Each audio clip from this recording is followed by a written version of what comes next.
Chapter 1. I first met him because he slept with my woman. That day, I gave that woman a sum of money and kicked her out. She packed her things and left the apartment. The apartment was located in the city's so-called mistress's neighborhood, which I had specifically bought to keep my woman. The night was somewhat chilly. Out of boredom, I lit a cigarette, opened the curtains, and looked down at the street from the window. Suddenly, a car appeared out of the darkness and stopped abruptly beside her. A man stepped out of the car gracefully, then pulled her into an embrace and kissed her. Maybe he noticed me watching, because he raised his hand and gave the apartment building the middle finger. I didn't care about love, but I did care about my dignity as a man. I returned to my room and quickly called my best friend. I gave him the car's license plate number and told him to follow the vehicle. Later, my friend told me he had smashed the car for me. The car had originally been my birthday gift to that woman, and she had given it away. Honestly, I didn't like how he handled it, but I had more important things to worry about. Soon enough, I became too busy to even remember the incident. The second time I met him was in a nightclub. I recognized him at first sight. He sat arrogantly in the center of the club like a lazy cat surveying its territory, with a twinkish club boy in his arms. I felt contempt, but also confusion. Wasn't he supposed to be a womanizer? When had he become gay? I lowered my voice and asked my companion, "Who is that?" "That's Sir Lin," he replied quietly. "He's Brother de Biao's younger brother and has a lot of connections. The pubs and clubs around here all show him respect. This club is under Brother de Biao's protection." I glanced at the boy in his arms.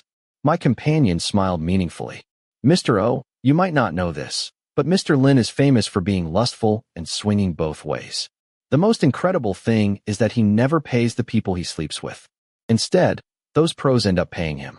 No one can resist Mr. Lin's charm." We walked as we talked, and he seemed to notice me. His gaze drifted through the dim, filthy lights and landed on me with a strangely seductive look. For some reason, my heart stopped for a split second. He released the boy in his arms and casually ran a hand through his short hair. His handsome face stood out sharply against the darkness. He lazily zipped up the zipper he had just used, adjusted his shirt, then walked toward me with a polite smile. "Hey, mister, this isn't our first time meeting, right?" He narrowed his phoenix-like eyes and slowly looked me up and down. I raised my brows and stared back at him.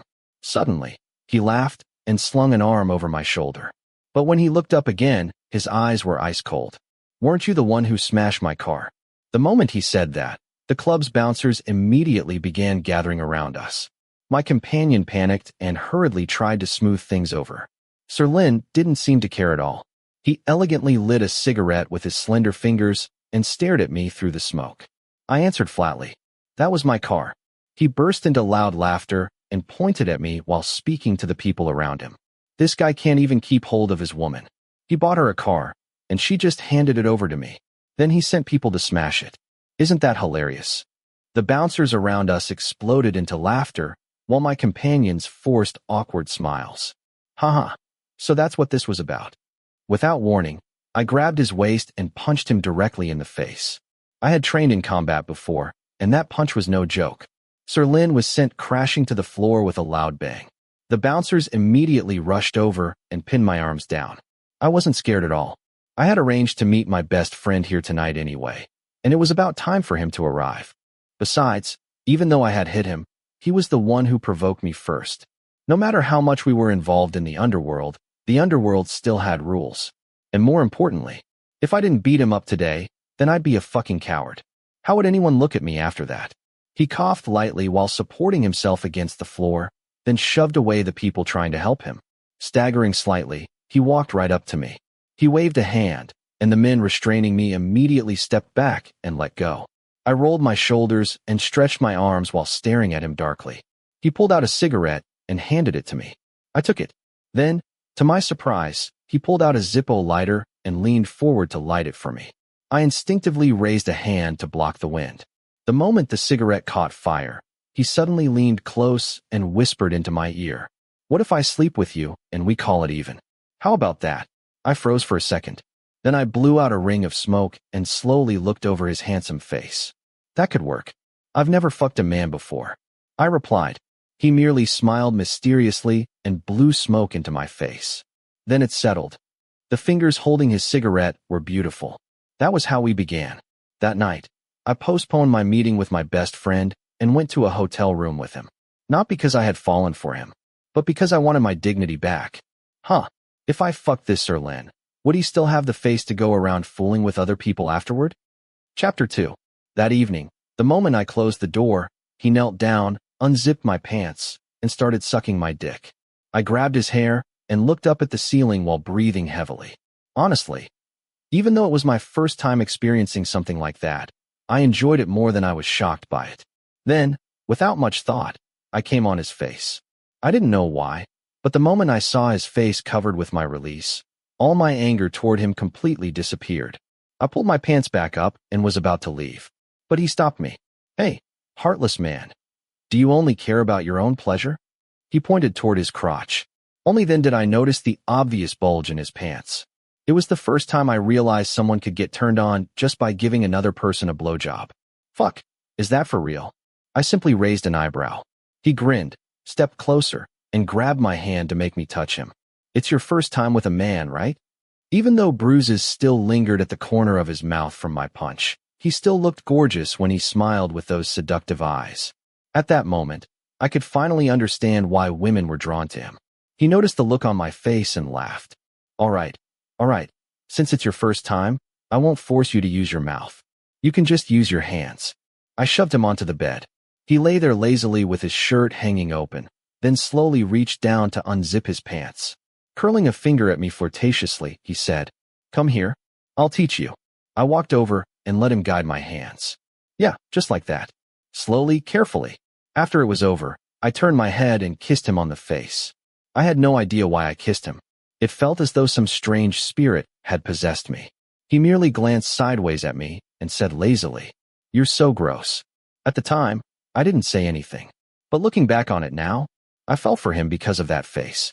His face was so sexy and alluring that I would never be able to forget it for the rest of my life. That shameless little smile, the satisfied expression lingering after pleasure, and the way he looked like he didn't care about anything in the world. He was so dangerously attractive that it made me want to crush him. When everything was over, he started buttoning his shirt. Noticing me staring at him, he gave me a teasing look. "What are you staring at?" I crossed my legs on the bed and lit a cigarette. "What do you think I'm staring at?" He smirked slightly. "Bosso, I thought you were experienced with this kind of thing. So why are you acting like you've never seen a man before? The way you're looking at me makes it seem like you want to swallow me whole." A thought suddenly crossed my mind. I stubbed out the cigarette and wrapped an arm around his shoulders. "Would you let me swallow you whole? You want to?" He raised an eyebrow and looked at me. "Yeah." I licked my lips. He laughed and narrowed his eyes at me, lifting his chin arrogantly as if I were some servant. "You still believe everything I say, huh? I could tell last time. You're pretty stupid." I refused to give up and shamelessly reached for his hand again. "That's because you're too alluring." He slapped my hand away and immediately got out of bed. His moist eyes swept disdainfully over the bulge in my pants as he snorted. "Why are you so horny? Should I call a call boy for you?" As he spoke, he picked up the hotel phone and pretended to make a call, clearly waiting to enjoy my reaction. Only then did I realize I'd been tricked again. I got irritated and started cursing at him. "Fuck. If you're not going to do it, then get the hell out of here." He acted as though he hadn't heard a thing. There wasn't even a trace of anger on his face, only that faint smile. He slowly looked over my entire body before saying something that made me want to fuck him to death. "Impossible. Don't even think about it. I only came here tonight because I wanted something fresh. I'll treat you to a meal another day." I frowned immediately. Fuck, treat me to a meal? Did he think I was some kind of call boy? If anything, I should have been the one treating him. I said, "Why are you treating me? Shouldn't I be the one paying since I was the one who enjoyed it?" His smile widened. "Even better. Honestly, I don't want to spend money." Then he patted my shoulder, turned around, and left.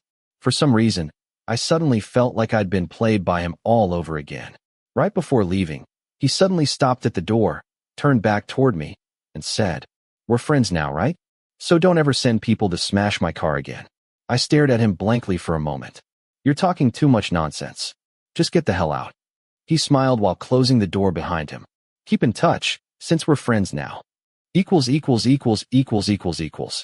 was the one who contacted me first. I didn't contact him. Not because I'd forgotten him, but because I was uncertain. Uncertain about what he had meant by those final words. Did he genuinely want to be friends with me? Or was he simply talking nonsense? When he called, I was still at the company finishing up the last bit of work. All the employees had already gone home. Bosso, rich men like you really are forgetful, huh? Didn't you say you were going to treat me to a meal last time? It sounded noisy on his side. I reached for the calendar on my desk. What date? But before I could say anything else, I heard him suddenly shouting toward the people beside him. Did you all hear that? He said he's treating me to a meal. Then he immediately hung up. I instantly had a bad feeling about it. As expected, rumors soon spread everywhere saying that he had taken my woman and my car. Yet I still eagerly invited him out to dinner just to apologize and show respect. My reputation was completely fucking ruined. The city wasn't large, and the social circle was even smaller. Before long, I found out what had really happened. He had made a bet with someone at the bar, claiming there was nobody he couldn't seduce and nothing he couldn't accomplish. And I had become his example. Chapter 3. Honestly, if I had wanted to teach him a lesson, it would have been easy. But I didn't. For one thing, I didn't want to waste my intelligence and energy on anything other than making money. Getting tangled up in petty rivalries over a woman wasn't something a real man should do. For another, he was simply too good-looking. Beautiful to the point of seeming unreal. I felt that taking him too seriously would lower my standards. I met him again because of business. I had ordered a shipment of goods from outside the city, but the idiot in charge of transportation offended one of the local bosses, and the shipment got detained. The man controlling the city's train station happened to work under the same crime boss as Lin's brother, De Biao. That crime boss was named Dong. His uncle was the city's chief of police. I arranged a drinking banquet and invited Dong over. Dong brought more than half a dozen men with him, including De Biao. It was obvious they wanted to intimidate me and establish dominance from the start. I went anyway without hesitation. I first offered Dong an apology, and he accepted it readily. Bosso, this really isn't a big deal. My uncle even told me that you're one of the city's well-known entrepreneurs. Ha! If I hadn't detained your goods this time, how would have we had the chance to meet and become friends? Don't you agree? The meaning behind his words was obvious. A wealthy businessman like me should be paying tribute to them every year. Once a business reached a certain scale, this kind of thing became unavoidable. At that moment, I realized the shipment issue probably wasn't entirely my supplier's fault. They had likely been targeting me for quite a while already. I laughed. You're flattering me too much. Everything I've achieved came from the support of my friends. From now on, I'll also be relying on your support too, Boss Dong. I drank far too much that night. Even though I could usually handle alcohol well, I was close to throwing up by the end of it. I excused myself by saying I needed the restroom and slipped away. But while my stomach was churning violently, someone suddenly rushed out of the bathroom and slammed into me so hard that I completely lost control and vomited all over him. My head felt dizzy after throwing up. I instinctively stepped back and apologized. Sorry. Someone immediately grabbed my collar and shouted. Just saying sorry is enough? You bastard, do you even know who I am? Believe it or not, I can have your legs chopped off. The voice sounded strangely familiar. I looked up. Well, wasn't it dear Lin? My drunken mind was in complete chaos, and the only thing I could think about was how much prettier he had become since the last time I'd seen him 2 months ago. Lin glared at me furiously, but that aggressive expression only made him more attractive. Looking at him carefully, I realized he dressed very differently tonight too. He wore a fitted suit and tie, looking like an elegant gentleman. Thinking back on it now, I must have been incredibly drunk that night. Otherwise, I wouldn't have forgotten all about the grudge from that humiliating phone call and started talking to him again. I grinned. What an attitude. Whose legs are you planning to chop off? The moment he realized it was me, he froze in surprise. Why are you? Before he could finish speaking, I grabbed his face and kissed him aggressively. There was no real reason for it. I simply thought the way he glared at me looked strangely adorable. I suddenly heard footsteps approaching from outside. So I dragged him directly into a bathroom stall, shut the door, and pinned him against the wall. He gasped softly and frowned at me. You drunk idiot. I don't fucking want to fight with you today. Let go of me right now, bastard. You vomited all over me. That's fucking disgusting. Take your clothes off. I reached toward his pants while speaking. He slapped me across the face. Wake up already. What the fuck are you thinking? Look where the fuck we are. I was too drunk to dodge the slap. But strangely enough, I barely felt any pain. He tried pushing me toward the door. Hurry up and go get me a shirt. My brother's in room XX. Just tell him I need to change clothes. I'll wait here for you. At that moment, there was only one thought in my mind. When I come back, you have to comfort me once. Okay. Just hurry up. I'll wait for you. So I actually went. The moment I entered the private room, everyone looked at me in shock. They stared at me strangely. Someone snickered. Han Dong laughed too. Bosso, how'd you come back with a slap mark on your face? Looks pretty fresh. Even through the haze of alcohol, I suddenly realized Lin had fooled me again. Getting a shirt from his brother. Waiting for me. It was all bullshit. As if he didn't have a phone to call for help himself. He simply wanted to make a fool out of me again. So I shamelessly sat back down and joked while rubbing my face. Tried flirting with a beauty. Didn't expect her to be so fierce. The entire table burst into laughter. I laughed along and continued drinking. A while later, my phone started ringing. I rejected the call.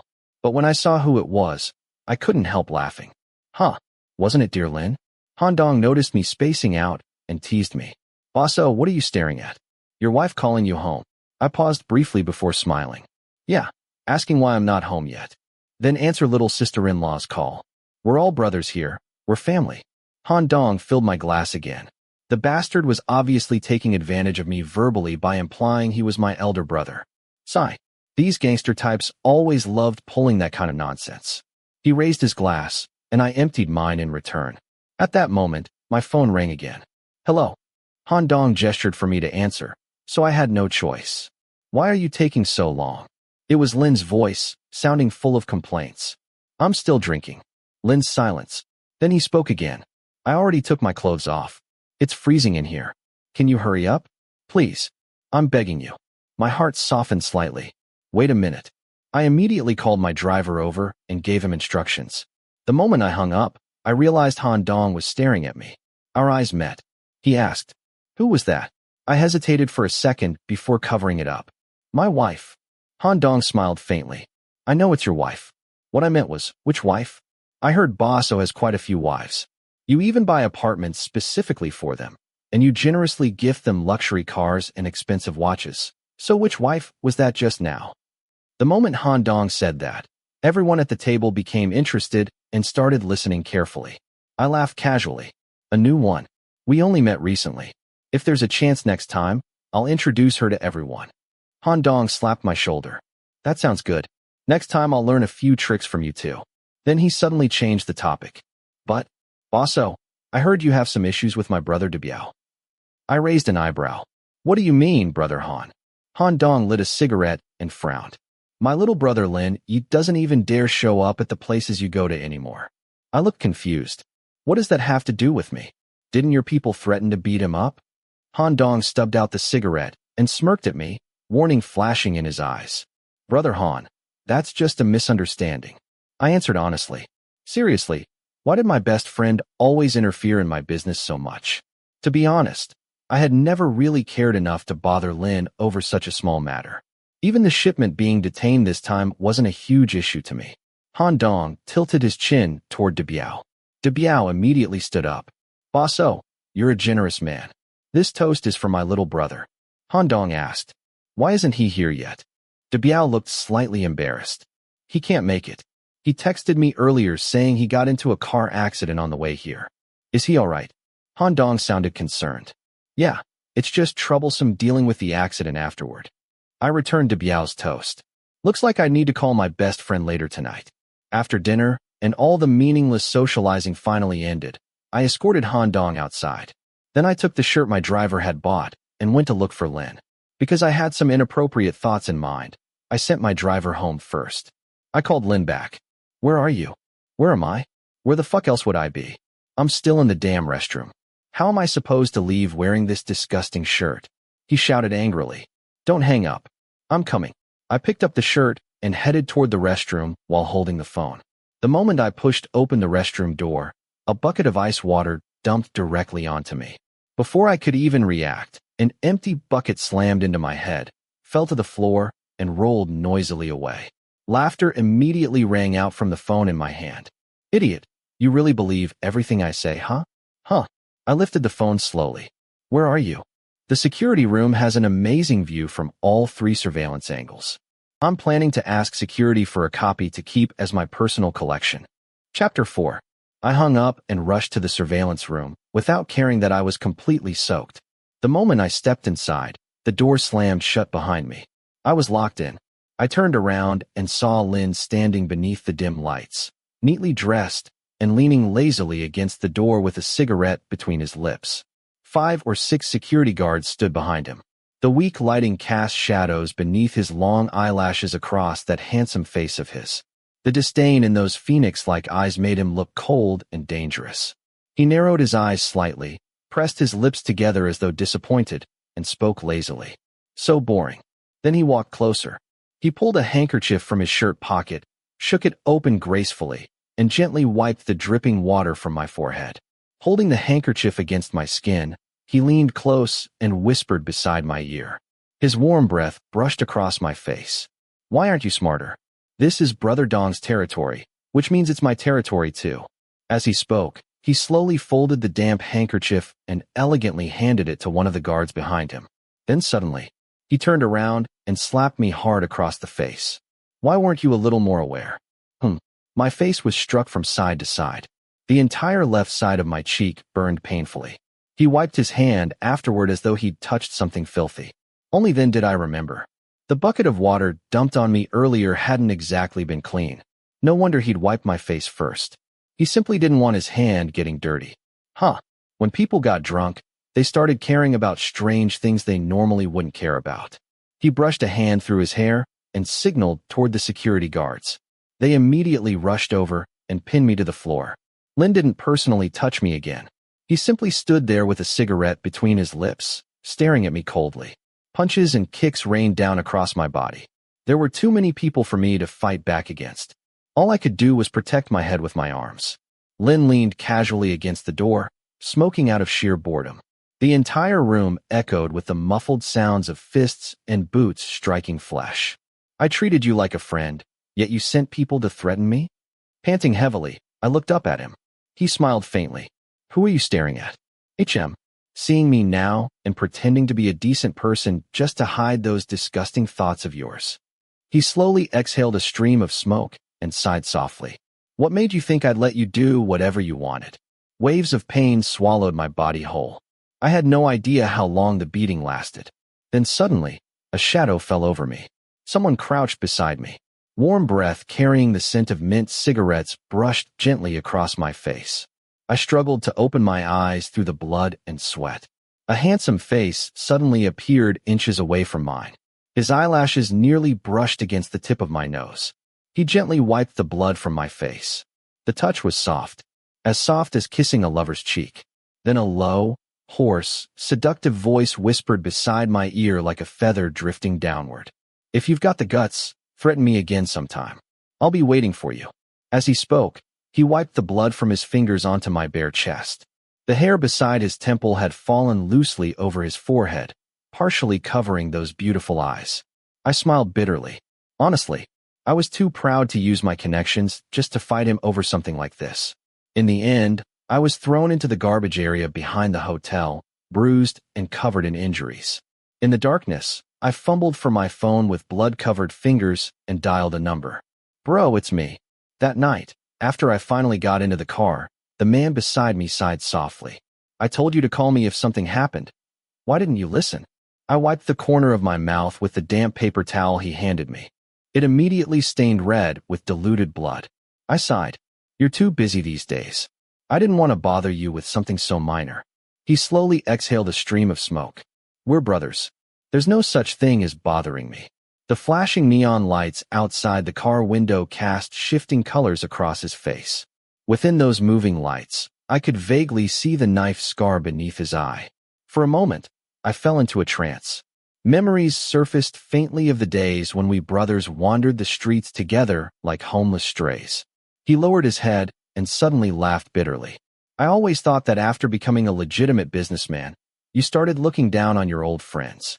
It wasn't until you started dealing with Dong that I realized you genuinely didn't want to drag me into trouble. I froze. Looking at him carefully now, I realized the once proud and spirited face I knew had become marked with traces of hardship and exhaustion. For some reason, guilt suddenly rose inside me. How could that be? I've always considered you my brother. Don't we still spend holidays and festivals together every year? He sighed and began treating my wounds using the first aid kit inside the car. Does it hurt? I shook my head. These injuries are nothing. No broken bones, no damaged tendons, just scratches. That Lin guy only knows these cheap tricks. He sighed quietly. The shipment Han Dong detained. Let me handle it for you. I hesitated. I already made a deal with them. He explained calmly. Han Dong is ruthless. If he invites you to dinner today, it means he wants you to pay. Tomorrow, if he asks you to go fishing, he'll expect you to provide the trucks, transport the fish, and cover every expense too. That's not even counting the gifts and yearly tributes during holidays and family events. He frowned slightly. That guy is an absolute pain in the ass, and most of the time he isn't even useful. Forget about him. I'll handle it from now on. The car arrived while we were still talking. Stay here tonight, he said. I nodded. The moment the car stopped, the lackeys guarding the residence immediately rushed over to open the door for him. The display of respect was excessive. They bowed so deeply they were nearly kneeling. Master Chu. Only then did I realize they were greeting Chu Yuanjiang. Suddenly, all sorts of emotions welled up inside me. Chu Yuanjiang. My brother. The man who grew up alongside me. We had survived hardship together, wandering through life side by side. And now, we were standing here, surrounded by respect and worship. Who would have recognized us as those nobodies from the streets back then? He got out first, then bent down and extended a hand toward me. I laughed and cursed jokingly. I'm not an old man yet. He smiled softly. Those eyes of his looked like they'd already seen through the entire world. One of the lackeys walked over and reported quietly. Master Chu, Miss Yu is still waiting for you inside. Chu Yuanjiang paused briefly before replying. Send her away. I don't have time tonight. I immediately reacted. Bro, no way. Is she the pop star performing in our city right now? He glanced sideways at me. You interested? I grinned. I've never slept with a celebrity before. He frowned. Your head is wrapped in bandages right now. You sure you won't scare her to death? I immediately deflated. Shit. I forgot.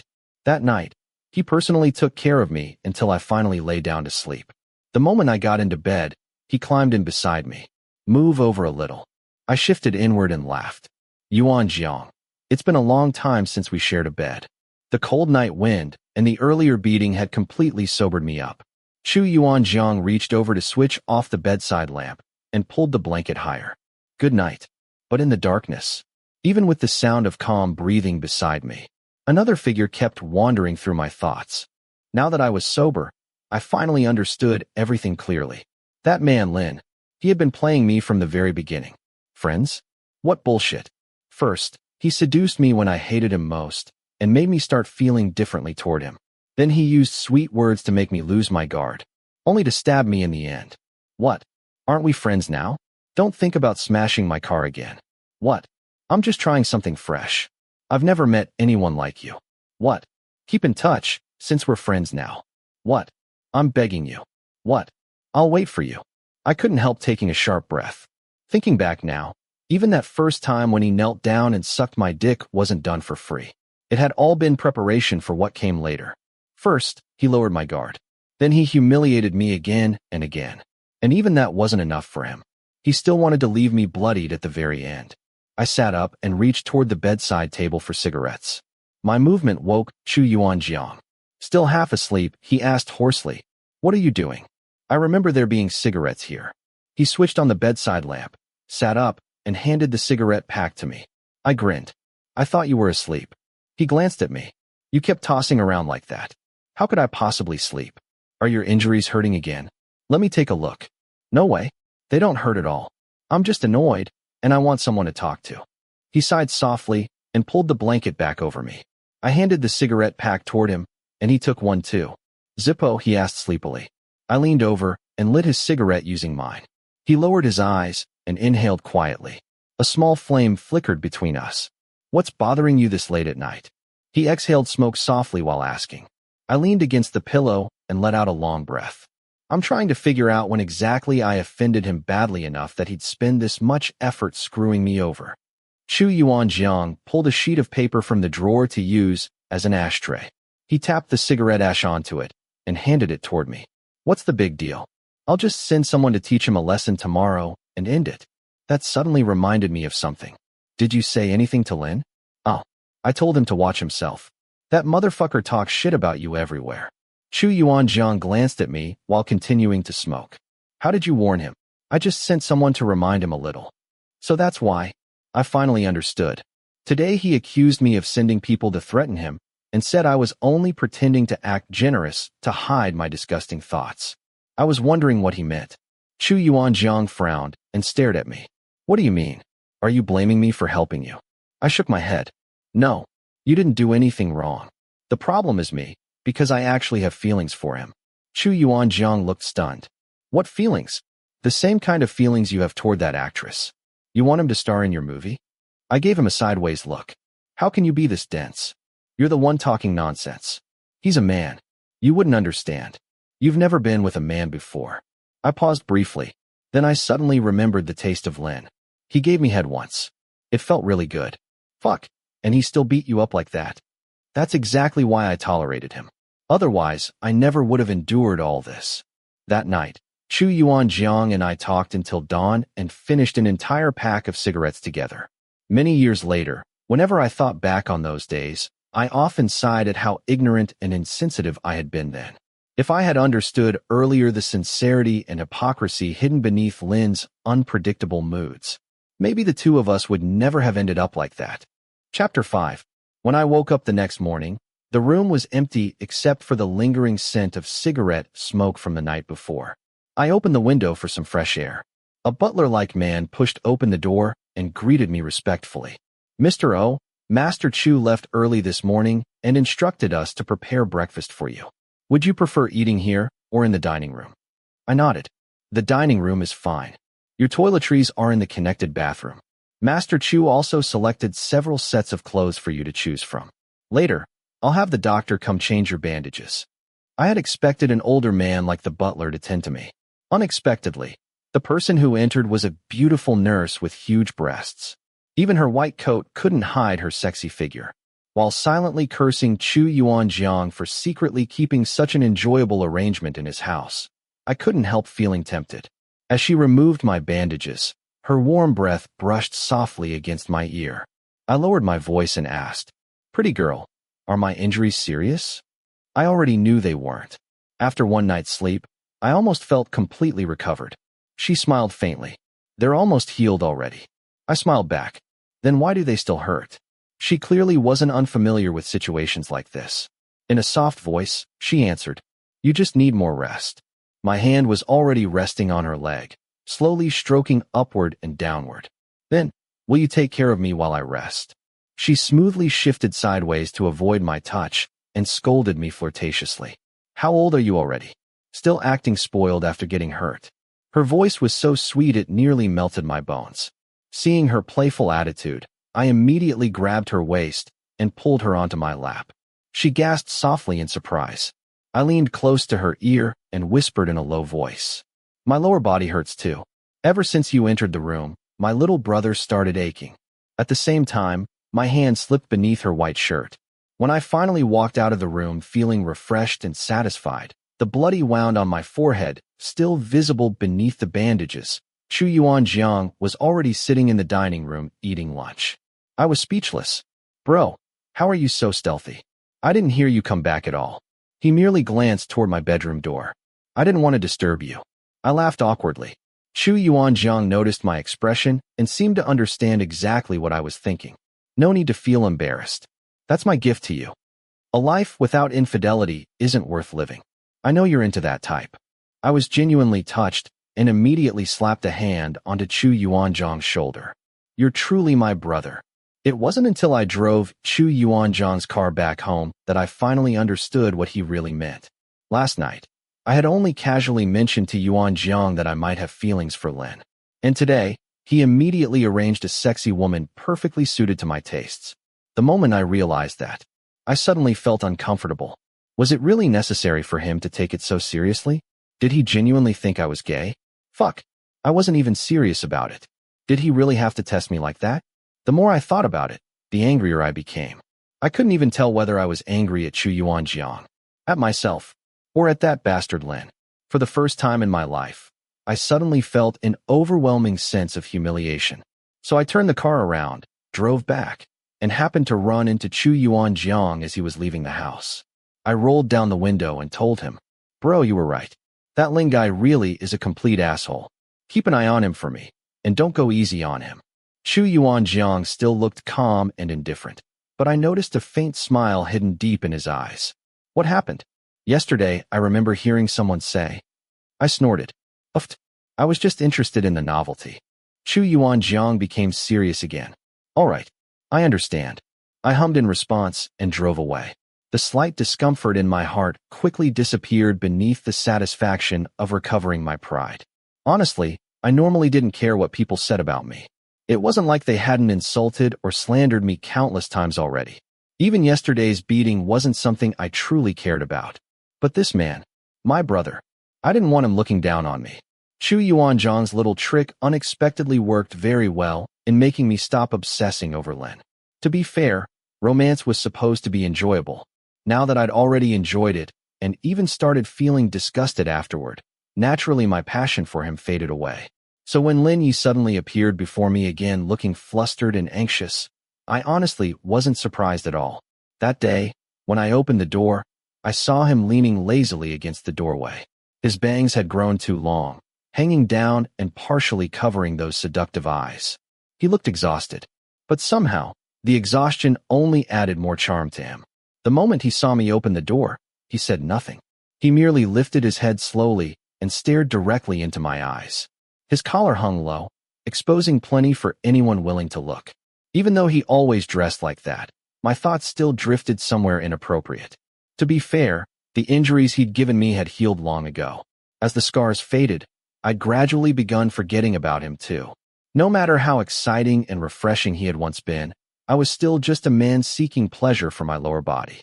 There were countless beautiful women in the world, each with their own charm. I never became attached to any of them either. Thinking back on my previous obsession with him now only made me feel ridiculous. Lin simply stood there acting spoiled and coquettish. And instantly, the feelings I'd barely managed to forget came flooding back slightly. Only slightly. I asked indifferently, "What is it?" His voice sounded gentle. Gone was the arrogance and flamboyance from before, though he still carried that seductive tone reminding me of his old self. "So, I can't come see you unless I have a reason." It wasn't that I didn't want to see him. I simply felt too embarrassed to continue shamelessly fooling around with him after my brother had already stepped in for me. I frowned and tried closing the door, but he suddenly squeezed himself inside and directly into my arms. I hadn't truly intended to reject him anyway, so once his arms wrapped around my neck, I completely lost control over the situation. "You're so cruel," he whispered softly beside my ear. "Almost all of Brother Dong's territory has been taken over by Master Chu now. We used to have more than 300 men, and now barely 100 are left. Everyone says I'm the Helen of Troy. Honestly, I admired the courage it took for him to come to my house. What if I suddenly decided I wanted to fuck him? Was he really planning to obey me? My brother was a ruthless man. Otherwise, he would have never climbed to his current position. Although I'd heard rumors about the conflict between Chu Yuanjiang and Han Dong before, I had never asked Yuanjiang about the details. But as time passed, I gradually understood that Lin beating me up had only been the trigger. Most likely, Yuanjiang had already wanted Han Dong's territory for a long time.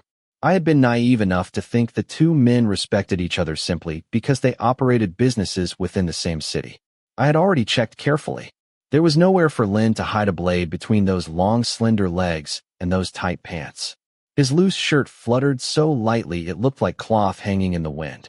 His soft, delicate fingers didn't have the roughness of someone experienced with blades either. So I couldn't understand. What exactly was the point of him clinging to me and acting so seductive? Sure, I was naturally lustful, but I never allowed lust to interfere with serious matters involving my brother. So I simply grabbed the back of Lin's collar and pulled him away from my body. He froze there in confusion. Thinking he might genuinely have something important to discuss, I generously tossed him onto the sofa and poured him a glass of water. He lowered his head. "Are you still angry with me?" I couldn't help laughing. What does that have to do with me being angry? Stop acting like this and just tell me why you're here. He sat there quietly holding the cup with both hands. Only today did I discover how talented he was at pretending to look innocent and pitiful. When he lifted his eyes toward me again, those watery eyes nearly made my heart stop. You're so heartless. If I didn't care about you, why would I bother bullying you? Even last time in the surveillance room, I specifically told them not to go too hard on you. I only wanted them to leave you with some scratches. I told you before, I sincerely wanted to be friends with you. I lit a cigarette, crossed one leg over the other, and laughed quietly. Right? Just a few scratches. It wasn't me being cold-hearted toward a beautiful man. Even an idiot could tell Lin hadn't come here for me. He came for business. And when it involved Chu Yuanjiang, I naturally had to maintain my position and principles. I slowly tapped ash into the ashtray and unexpectedly noticed Lin's eyes beginning to redden. I was only joking with you. Whatever conflict we had should have stayed between us. If you wanted revenge, you could have beaten me up yourself. Why drag Brother Dong into this? As he spoke, he kept secretly casting seductive glances toward me. Before, if I had ever seen him looking this submissive and pitiful, I would have already pounced on him long ago. Even now, I still wanted to touch him. But I was afraid that if he really used his body to repay me, I'd end up shamelessly pulling up my pants afterward and begging Chu Yuanjiang for mercy on his behalf. So I forced myself to remain professional. What exactly do you want? If you keep acting like this, I'll have to throw you out. He took a deep breath as though saying the next words was difficult. Please ask Master Chu to spare Brother Dong this once. Brother Dong is willing to step down, and my brother Debiao will take his place. From now on, they'll obey Master Chu completely. I thought about it for a moment before standing up and putting on my jacket. I don't actually have any authority in this matter. I'll take you to Yuanjiang. At the time, I genuinely thought Lin was nothing more than a beautiful male whore. A useless idiot with a pretty face. Chapter 6. I didn't say a single word during the drive there. Lin sat obediently in the passenger seat. Seeing him this well-behaved for once because he was here to deliver a message somehow pleased me, and I couldn't stop myself from smiling a little. After arriving at Chu Yuanjiang's place, Lin Yi and I waited in the living room for almost an hour. I knew I was suffering entirely because of him. Normally, whenever I visited Yuanjiang, he would personally come out to greet me at the entrance. This time, however, Chu Yuanjiang finally acted like the great Master Chu and slowly strolled downstairs with all the airs of a powerful boss. He merely nodded at me. You can leave now. I'd like to speak with Mr. Lin privately. I knew Yuanjiang was doing this out of consideration for me, so I pulled him aside and lowered my voice. This is entirely your decision. If you don't want the deal, just tell him to fuck off. I'm only bringing the message because I don't want to interfere with whatever plans you already have. Yuanjiang never told me the outcome of their conversation, but I already knew the answer. Because 2 months later, Lin's brother Debiao became the new boss. Someone reopened an old murder case connected to Han Dong from several years earlier and sent him to prison. Before that, Han Dong's uncle, the police chief, had already been placed under investigation. Han Dong was immediately identified as the mastermind behind the case and received a suspended death sentence. After a complete reshuffling of power within both the underworld and the legal system, the Lin family officially pledged allegiance to Chu Yuanjiang.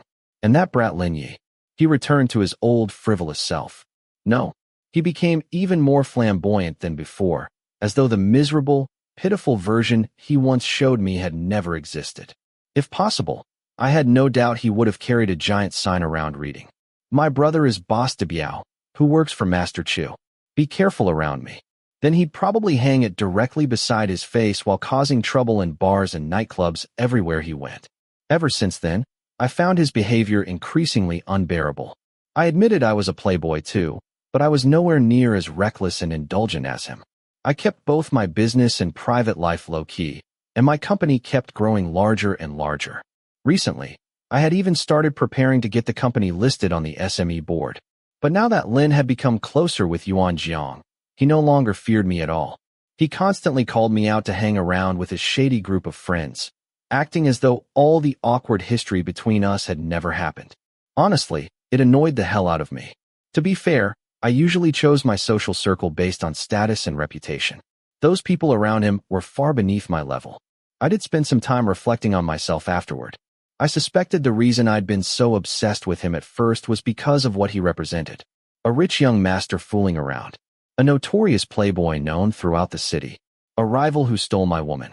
A man nobody could truly control. If I could fuck someone like that, what would it feel like? Just imagining it was enough to make me hard. But now his status had changed. He'd become one of Chu Yuanzhang's subordinates. The taboo excitement disappeared the moment I started fooling around with him again. He himself hadn't changed much, but that dangerous aura that once made my heart race was slowly fading away. One day while chatting with Chu Yuanzhang, I joked about this. Yuanzhang laughed and said I'd probably never get married in my life because my passion only lasted 3 days. At that moment, I felt my old brother had completely seen through me. The next time I saw Lin in a nightclub, he wrapped an arm around my shoulders and whispered into my ear, "So, when are we doing it again?" The scent of cigarettes mixed with the decadent atmosphere of the club drifted across my face alongside his flirtatious words. Well, since he offered first, and I was still a man after all, I wrapped an arm around his waist and replied, "I've wanted to fuck you for a long time." It was true. Even though I was no longer obsessed, I still felt somewhat tempted. He immediately kicked me. Fuck off. So I fucked off. The city wasn't large, and afterward I deliberately avoided him. Until one day, he suddenly called me again. "Hey, want to go sing karaoke together?" Honestly, I didn't really want to see him. It was the first time I'd ever felt so conflicted and frustrated over someone. I didn't know how to deal with this kind of situation at all. Besides, mutual desire was the key to anything meaningful happening between people. Back then, I still had enough passion to chase after him. But now I understood clearly that spending time on random one-night stands was far more worthwhile than playing these pointless games with him. Yet despite all that, I still agreed when he invited me. Weren't we supposed to sing karaoke? I looked around the empty private room in confusion. He shut the door behind us and wrapped his arms around me from behind. "Avoiding me, HM? I'm not." He snorted softly. "Oh really? You go to plenty of places all the time. So why do we never run into each other anymore?" His voice sounded strangely melancholic. And once again, my heart softened. I sighed helplessly. "Do you still remember what you said before? You said we're friends. Can't you stop acting like this?" He giggled softly beside my ear. "Who was the one saying he wanted to fuck me last time? You're changing your attitude faster than the weather." I grabbed his hand and pulled him around to face me. "Then will you let me fuck you?" He burst out laughing as though I'd said something ridiculous. His phoenix eyes lifted proudly. "No way." In the end, we still ended up making out. That time, we only used our hands and mouths on each other. While we fooled around, I could see moisture shimmering within his narrowed eyes. His breathing became rough and uneven. His voice had already turned hoarse. "Do you know why I keep calling you? Because you like me?" I smirked while continuing to rub him between the legs. "Bullshit." He laughed softly, his expression once again turning distant and cold. "It's just for sex." Even after becoming friends with benefits, he still never stopped teasing me and setting me up. It was as though bullying me had become some kind of addiction for him. I simply laughed it off every time and never took it seriously. Meanwhile, he'd cling to me and breathe hotly against my neck, accusing me of being too good-tempered toward him because I'd fallen in love. In response, I used every bit of experience I'd learned from dealing with women over the years on him. We've already been through so much together. Why would I get angry over something trivial? No matter how upset I get, the moment I see your face, I forget everything. We're far more than mere acquaintances now. You look incredibly attractive today. Are you pretending not to understand my feelings, or do you genuinely not know? Can you stop torturing me like this? I really can't hold on much longer. When are we finally going to start a real relationship? I genuinely like you. I'd do anything for you, let alone something this small. In the end, even I didn't understand why I kept wasting so much time and energy trying to please him. It wasn't like he ever tried doing the same for me. Every single time, he'd merely make one phone call, and I'd eagerly rush over to become his personal vibrator and sweet-talking machine. I asked several times about fucking him properly, but he always dodged the topic and never agreed. In front of him, I still acted generous and patient. "I respect you. Just tell me whenever you're ready. I'll wait for you forever." But the moment I returned home, I became so frustrated that I threw pillows onto the floor while cursing him out. Master O was one of the hottest rising tycoons in the city. People lined up wanting to get into my bed. That asshole could fuck right off. Chapter 7. During this period, I didn't let myself get bored. I was having quite a good time with an actress Chu Yuanjiang introduced to me. I even started considering whether I should invest in a movie for her. Then Lin called me. Why haven't you contacted me for so long? I've missed you terribly. Business has been keeping me insanely busy lately, but honestly, I'm afraid that if you called me, I'd immediately fly over to you and forget all about work. Really? There was still laughter hidden in his voice. When have I ever lied to you? I laughed as well. Then are you busy right now? Haha. No matter how busy I am, I still have to come see you today. Besides, I miss you. Then come over. My friends and I are at the royal palace. I agreed. Then I heard him add, bring a partner with you. Doesn't matter whether it's a man or a woman. By the time I arrived, the atmosphere had already become wild.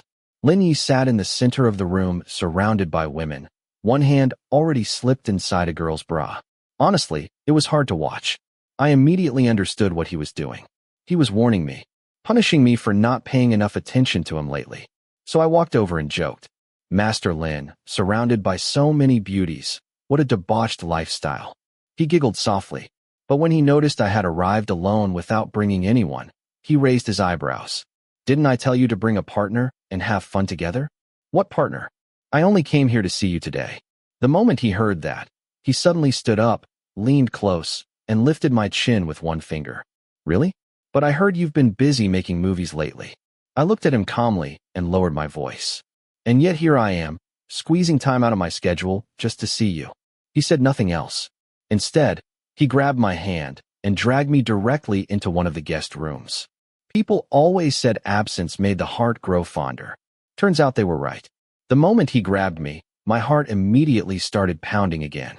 As soon as the door closed behind us, I pushed him against it and began kissing him aggressively. The lighting inside the room was dim, but it still couldn't hide those seductive eyes of his. He grinned. Why are you so horny? I started blurting out all sorts of flirtatious nonsense while tearing clothes off his body. I missed you so much I could barely control myself. Don't you understand how I feel about you? You only know how to provoke me by fooling around with women. To be fair, he was right. Between us, it really was only sex. But I deliberately pretended to be deeply in love with him. Honestly, I didn't even know why. But he seemed to enjoy that atmosphere very much. The first time I noticed it, I was genuinely surprised. After all, he wasn't a woman. Yet in matters like this, he seemed no different from one. After stripping him completely naked, I threw him onto the bed and climbed on top of him. My hands wandered across his chest while my lips continued attacking him relentlessly. Soft moans escaped beneath my body. The atmosphere felt perfect. For a moment, I thought maybe tonight I could finally have him completely. But the moment I pushed a finger inside him, he suddenly pressed both hands against my chest and stopped me. Panting heavily, frowning slightly, he asked in a hoarse voice, "What exactly do you like about me?" The seriousness in his tone caught me completely off guard. As someone who could sweet talk without blinking, I actually froze for a moment. For some reason, I suddenly felt guilty. I forced myself to remember the infatuation I once had toward him at the beginning. Even though those feelings had mostly faded, I still needed them now to come up with a convincing enough excuse for the little brother inside my pants. His eyes were simply too dangerous. I still had half my jacket hanging on my body, which he'd carelessly ripped open earlier. But it felt as though those eyes pierced straight through the fabric and into my heart, making me afraid to face him directly. Supporting myself with one arm, I sat sideways at the edge of the bed and scratched my head awkwardly. I honestly can't give you a proper reason either. Your eyes are just unbelievably beautiful. Logically speaking, the way you've treated me should make me furious. But every time I look into your eyes, all my anger disappears. Sometimes I even secretly wish you'd keep messing with me more. As I spoke, memories of the emptiness I used to feel during the most reckless period of my life suddenly surfaced. Without realizing it, I connected those emotions to him. I slowed down unconsciously while searching for words. And even though it seems like you're surrounded by people every day, how many of them would actually stay in bed with you until morning? The livelier a place looks, the lonelier it actually is. Every time I think about that, my heart hurts for you. And it makes me want to protect you even more. Honestly, I had poured my entire soul into sweet-talking him just for his ass. Before I could even finish speaking, A pair of arms suddenly wrapped tightly around me from behind. Do you want to sleep with me until dawn? I immediately realized this was probably the final step toward victory. So I carefully softened my tone. That depends on whether you're willing to let me stay in your bed. A long, very long sigh brushed softly against my ear. Then came a sentence so quiet and distant, it almost sounded like the buzzing of a mosquito. I nearly failed to hear it. Solely because of your words. At that time, I must have been thinking entirely with my dick. Otherwise, I never would have ignored the strange tone hidden within those words. I once believed lust would never interfere with serious matters. Turns out I was wrong. Not only did it cause trouble, it completely ruined me. In the end, Lin still didn't let me fuck him. Instead, he only used his mouth on me. Afterward, he seductively licked my face while wiping semen from the corner of his lips. Then he asked softly, "Let's make a deal. Next time you come to my place, sleep with me until dawn, all right?" I was so stupid that all I did was hug him proudly and grin like an idiot. Your place? Really? Is that a promise now? Yeah. He glanced sideways at me and giggled softly. Look at that dumb expression on your face. Heh. But by the time I finally got the chance to visit his place, everything would have already changed completely. The entire world would have turned upside down. Only much later did I finally understand the unfinished sentence he never fully spoke that night. I will spare Chu Yuanzhang's life, solely because of your words. Chapter 8. After sex, I lay on the bed smoking while the woman beside me complained about how rarely I'd been visiting her lately. I knew perfectly well it was because all my time had been spent with that damned Lin. But seeing the curiosity in her eyes, I suddenly wanted to tease her a little. So I sighed dramatically. I've fallen in love with someone. Her expression froze naturally for a moment, but she quickly recovered and put on a gentle, understanding smile. So, there's actually someone in this world who won't bow to Master O? Who is this person playing so hard to get? I didn't think much about it. I casually explained that I'd been pursuing someone for quite a while already, yet no matter what I tried, I still couldn't reach the final step.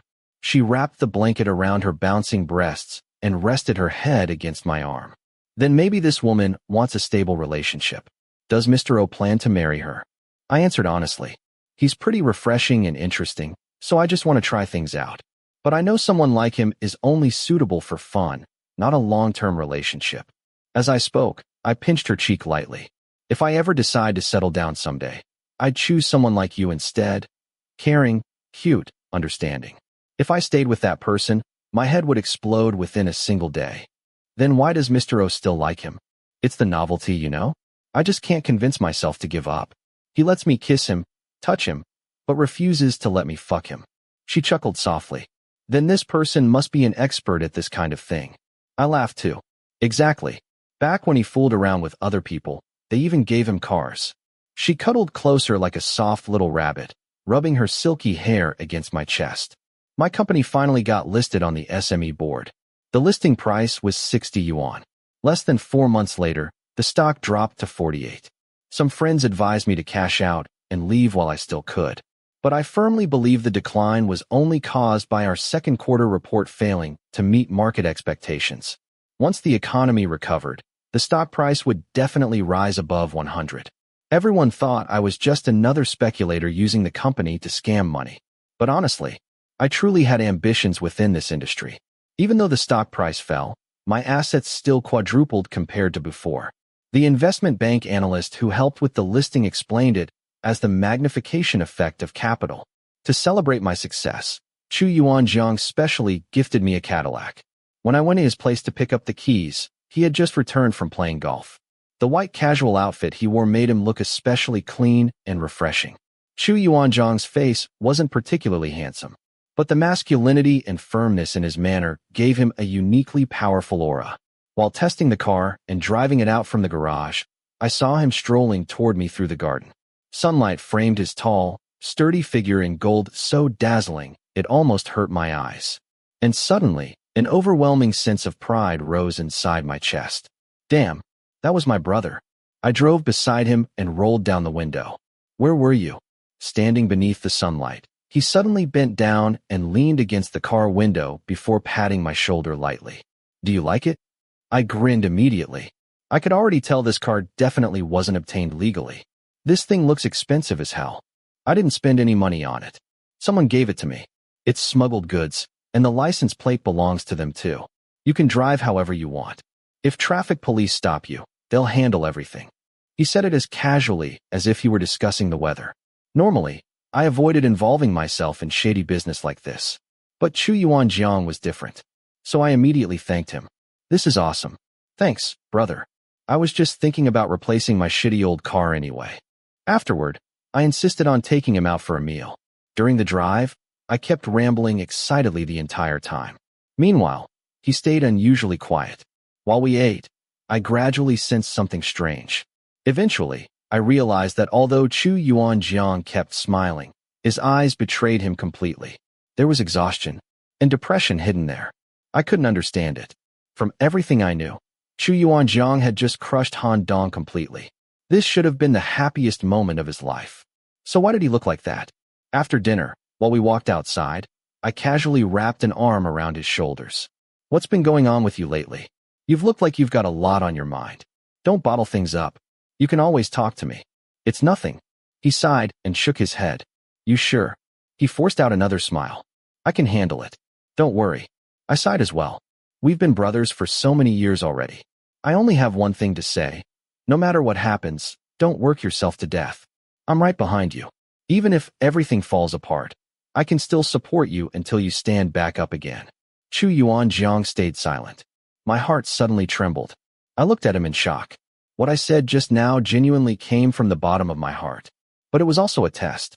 If nothing serious had happened, Chu Yuanjiang definitely would have laughed at me and mocked. You supporting me? I'd already be thankful if you stopped causing trouble for me to clean up. But this time, he remained silent. I forced myself to act relaxed and turned around to retrieve the car from the parking lot. The dim lighting stretched my shadow long and thin across the ground. Then suddenly, behind me, Chu Yuanjiang spoke. Why didn't you stay with me back then? My hand froze while gripping the keys. I slowly turned around toward him, but I couldn't see his expression clearly. I thought he would never ask that question again. I thought it would remain a permanent taboo between us forever. Get in the car. I walked over and opened the passenger door for him. After starting the engine, neither of us spoke. I drove quietly out of the parking lot and into the colorful chaos of the bustling city night. The stars that once filled the sky could no longer be seen beneath the neon lights. But I still remembered how the nights used to look long ago. Back then, once dusk arrived, the sky would overflow with stars. At that time, we promised each other we'd fight our way upward together. But in the very end, I backed out. That year, he was 17, and I was 16. The payment had already been transferred into our account. Several tens of thousands of yuan. It was the first time in my life I'd ever seen that much money. The employer told us to cripple someone's leg, and the amount we'd received was only the down payment. Once the job was finished, we'd receive the remaining half. I became terrified. Following behind Chu Yuanjiang, I whispered nervously, "Let's not do this deal, okay?" He said nothing. He merely unlocked the rusted old door with a creaking sound, squatted down, and moved the bucket we used to collect rainwater leaking from the ceiling. Then he took down the mosquito net drying outside and used an old rug to cover the new mold stains on the wall. Only after finishing all that did he finally turn toward me. "Then why didn't you say anything while we were buying the knife earlier?" I gritted my teeth hard. I thought it would be easy money. One stab for tens of thousands, but I can't do it. He stared directly into my eyes with a determination I couldn't understand. "Junzi, the most important thing in this business is keeping your word. We've already accepted the money and the conditions. That means we have to do the job." I could only continue begging him. "Hey Yuan, please, let's forget this. If we take the money and run, who'll ever find us? Let's just start a small business together instead, okay?" He merely gave me a cold, sharp look without saying a single word. Later, while I wasn't home, he secretly took the knife and went alone. Because of that incident, he ended up in juvenile prison. But I didn't know that at the time. To me, it simply felt as though he had suddenly vanished from my life completely. I searched everywhere, asked everyone I knew. Eventually, I finally discovered where he was imprisoned. But no matter how worried I was, he refused to see me. There was nothing I could do except hope that 10 years in prison would eventually soften his heart enough to let me visit him once. But then 10 years became 5. 5 years became 3. and 3 years eventually turned into parole. When he finally got released, I received no news at all. At that time, I was busy managing my tiny market stall business. I already owned 3 stalls and had hired 2 workers to help me. I still remember how gloomy the sky looked that day. Rain was clearly coming. I was squatting on the ground fanning myself irritably, wondering why the weather felt so suffocatingly humid, when one of the young workers suddenly ran toward me out of breath. "Brother June, someone's here to collect management fees again." I frowned immediately, but I already paid them the day before yesterday. I stood up, asked him to watch the stall for me, then grabbed a pack of cigarettes and headed out. Just thinking about giving away this expensive pack of cigarettes as tribute made my heart ache. The moment I stepped outside, I froze completely. A bald man walked directly toward me and snatched the cigarette pack from my hand. Only then did I finally react. "When the fuck did you get out, motherfucker? It's been so long and nobody even told me." Before I could finish speaking, I threw myself at him and started fighting him. Did he have any idea how worried I'd been all those years? How many sleepless nights I'd spent because of him? In the end, he kicked me straight in the chest and knocked me onto the ground. Before I could get back up, he'd already opened the cigarette pack and lit one for himself. Visiting me in prison would have been pointless anyway. "You were too poor. Whatever you brought me wouldn't even compare to the stuff I stole inside for myself." Then he tilted his chin toward me. "Hey, Junzi, I want noodles. Eat your own shit. Fuck off back to wherever you came from. You're the one obsessed with noodles, not me." He merely stood there quietly looking at me. I gritted my teeth hard, then closed the stall early and took him to a noodle shop, desperately trying not to let him notice my watery eyes. Chapter 9. He walked beside me as though nothing had happened, but I could still sense that he'd changed.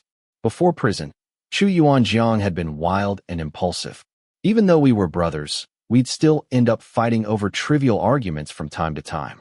But after he got out, not only had his fighting skills improved, he also learned how to hide himself behind those dark, gloomy eyes. As we walked, he barely spoke. He only silently observed the surroundings, as if danger might appear from anywhere at any moment. That year, I was 18. He was 19. While we walked, he suddenly spoke. "I originally planned to beat the shit out of you today, but the moment I saw your eyes turning red like a rabbit's, you looked so pathetic that I only wanted noodles instead." He explained it so seriously that I burst out laughing. Then I pulled a plastic bag from my pocket and swung it in front of him. "What's that?" He looked confused. I slowly unwrapped the crumpled layers of plastic. Inside was a pile of 1 yuan and 5 yuan bills. An entire bag full of small notes. "A yuan. While counting the money, I lowered my head and said quietly, "You can eat as much as you want a day. I guarantee you'll leave full." He glanced at me. "From now on, stop paying protection fees to local gangs. Just tell them you're my younger brother." "Okay. And what was that pathetic act earlier? Trying to please people with expensive cigarettes? I should have kicked your ass. Stop embarrassing me from now on. Those gangs only bully weak people.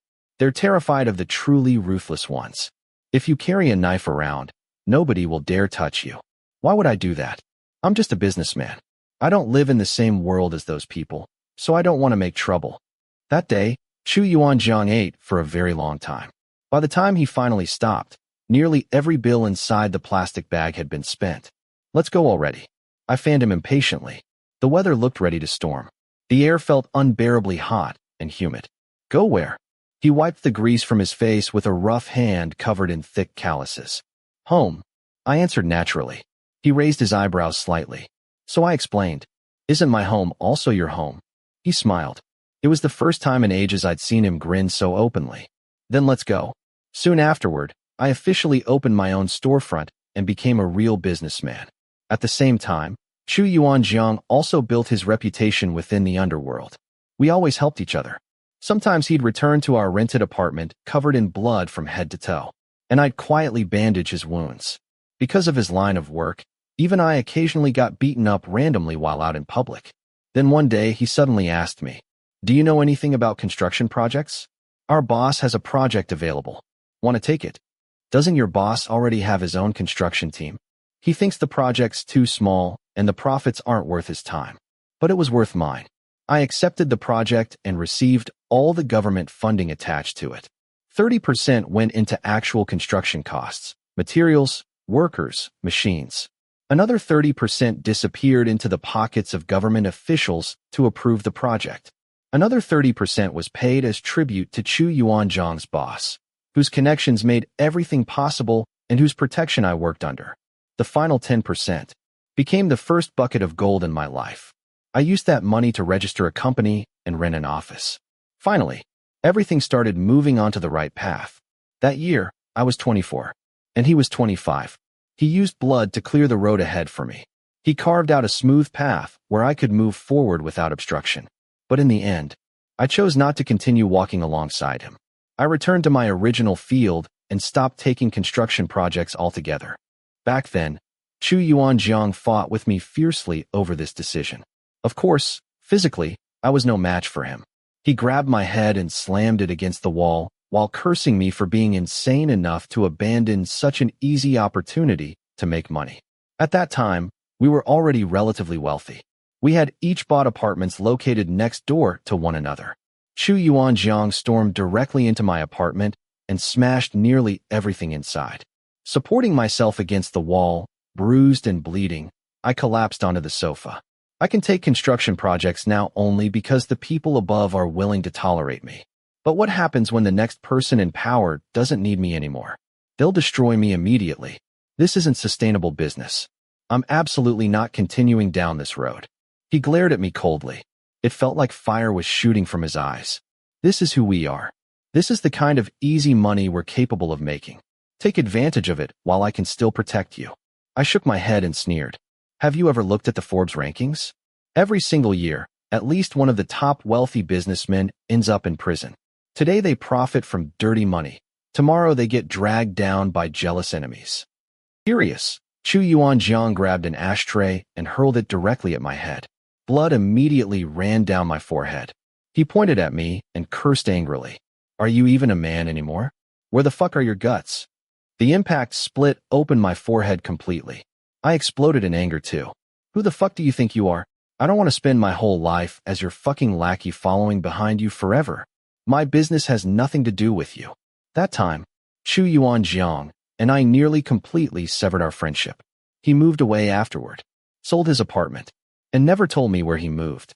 From then on, I stopped interfering in his affairs, and he stopped involving himself in mine. In the end, I was the one who surrendered first.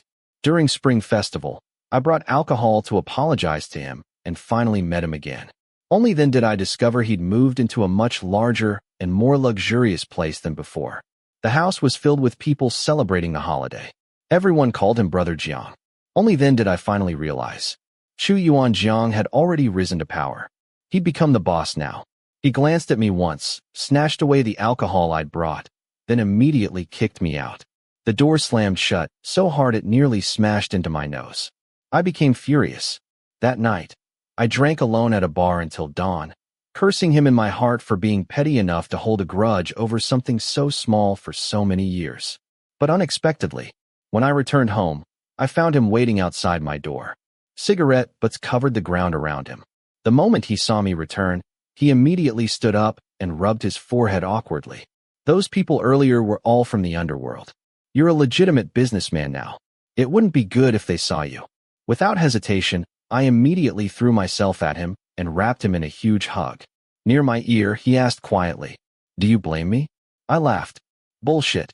Now, I gripped the steering wheel of the Cadillac, while Chu Yuanzhang sat silently beside me. A single star quietly peeked through the sky. Though the city's lights dimmed it greatly, I could still vaguely recognize it as the same star from when I was 16 years old. Maybe I really was getting old. Otherwise, why would I suddenly remember things from so long ago? Earlier, he asked me why I hadn't stayed beside him back then. What could I even say? How could I possibly explain it? I never wanted to speak about it because everything had only been my own wishful thinking.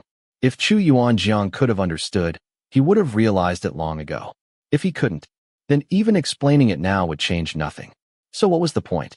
The night made his face look strangely unreal, like a hero approaching the final chapter of his life. I drove quietly for a long time before finally speaking. Since we chose different roads, it's better our businesses stay separated. That way, if anything ever happens to you in the future, I can still get you out. I expected him to mock me. Instead, he calmly asked, Because you've known this ending was coming from the very beginning? I didn't know how to answer, so I remained silent. What other ending could a gangster possibly expect? Sure, some people in that world lived luxurious lives filled with wealth and power before dying peacefully. But nobody could guarantee such an outcome. Maybe when he was younger, reckless, and fearless, he didn't care. But I did. Over the years, Chu Yuanzhang's hands had become dirtier and dirtier. Outside, people respectfully called him Master Chu. He drove luxury cars, lived in a massive mansion with an enormous garden. But bluntly speaking, he was merely a blade used by powerful people within the government. Whenever something inconvenient needed handling, Chu Yuanzhang would quietly deal with it in the shadows. The true power still belonged to those people above him. He seemed lost in memories too. In the past, I always thought you were too soft, too kind. You were a great brother and friend, but not the type of man who could fight beside me. Now that I'm getting older, I finally understand how thoughtful you really were back then. Nah, you're exaggerating. You stayed away from my business because you wanted to leave me a way out someday. I truly hadn't expected that. After all these years, Chu Yuanzhang had finally understood my intentions, which meant all those beatings and misunderstandings back then hadn't been for nothing. When we were young, all we knew how to do was shout, "You don't understand," then throw punches at each other. But after growing older, we learned patience, tolerance, waiting, sacrifice. I finally answered softly, "Not just for you, for us. I wanted to leave us somewhere we could still return to someday." The reason I never married, never took relationships seriously, and spent my life fooling around was because there was always a string tied around my heart named Chu Yuanzhang. I never knew when he'd need to escape, when he'd need me, or when I'd have to risk my life for him. That's simply what brothers do. Relax. I'm always here for you. Yeah, hopefully this time it's only a false alarm. He slowly closed his eyes. Chapter 10. I paid attention to what Chu Yuanzhang was talking about, and I soon understood why he was so worried. Someone higher up was investigating him. Judging from his expression, I suspected that not only was he under investigation, but even the person protecting him might also be in danger. In the past, situations like this had turned out to be false alarms, so I tried not to let my worries show on my face.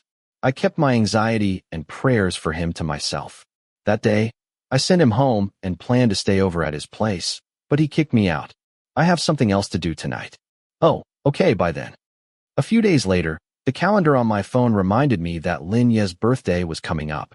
If something really happened to Chu Yuanzhang in the future, I didn't think I would still have the time to fool around with Lin anymore.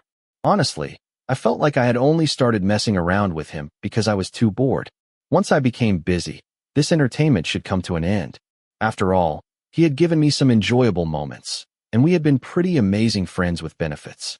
Since I still had the money, power, and time, I thought I should give this show a perfect ending. I tried to be more patient with him and showed more concern in daily life, calling him whenever I had free time. He was less flamboyant and wild than when we first met, and he seemed to be getting more and more clingy toward me. Although all I used to care about was his ass. Honestly, these days I wasn't really in the mood for that anymore. So I just treated him like a real lover, thinking about ending things nicely. "What?" His delighted voice came through the phone. "What do you want? My time is precious." I laughed. "Huh, I miss you. Want to have a meal together? Don't you know you need to make a reservation in advance to have a meal with me? The waiting list has already reached next year, and your name isn't on it." I laughed again. "Fuck, do you think you're the #1 host in the club? Master O has money." The background noise on his side sounded chaotic. "Okay, enough joking around. I really have something to do. Next time." Strange. When did Lin become so busy too? "Okay, don't tire yourself out too much." Yeah. During this time, I really felt panicked, but I didn't dare call Chu Yuanzhang. I didn't want to bring him extra stress. I couldn't go to my sugar babies for comfort either, because I was still their boss in front of them. I needed to act calm and confident, so I wouldn't be able to relax at all. So whenever I had the chance, I kept harassing Lin Yi every day. "Hey, what are you so busy with? I haven't seen you in quite a while." "Some family business." He sounded unusually serious this time.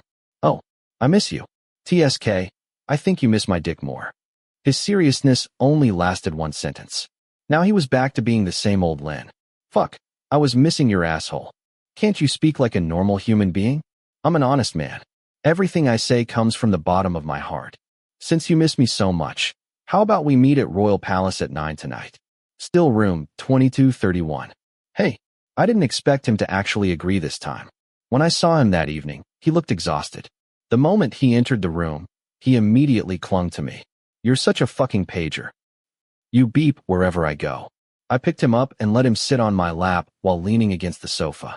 He raised a hand and touched the stubble on my chin. How long has it been since you shaved? I did it this morning. He smiled lazily. They scratched my face earlier. That's because you're too delicate. He didn't argue back. I guessed he was really tired, curling up in my arms like a kitten. Hey, his voice sounded slightly hoarse. I gently stroked his hair. He was always like this. When he went wild, he partied as if there were no tomorrow. But when he quieted down, the way he looked could make anyone's heart ache.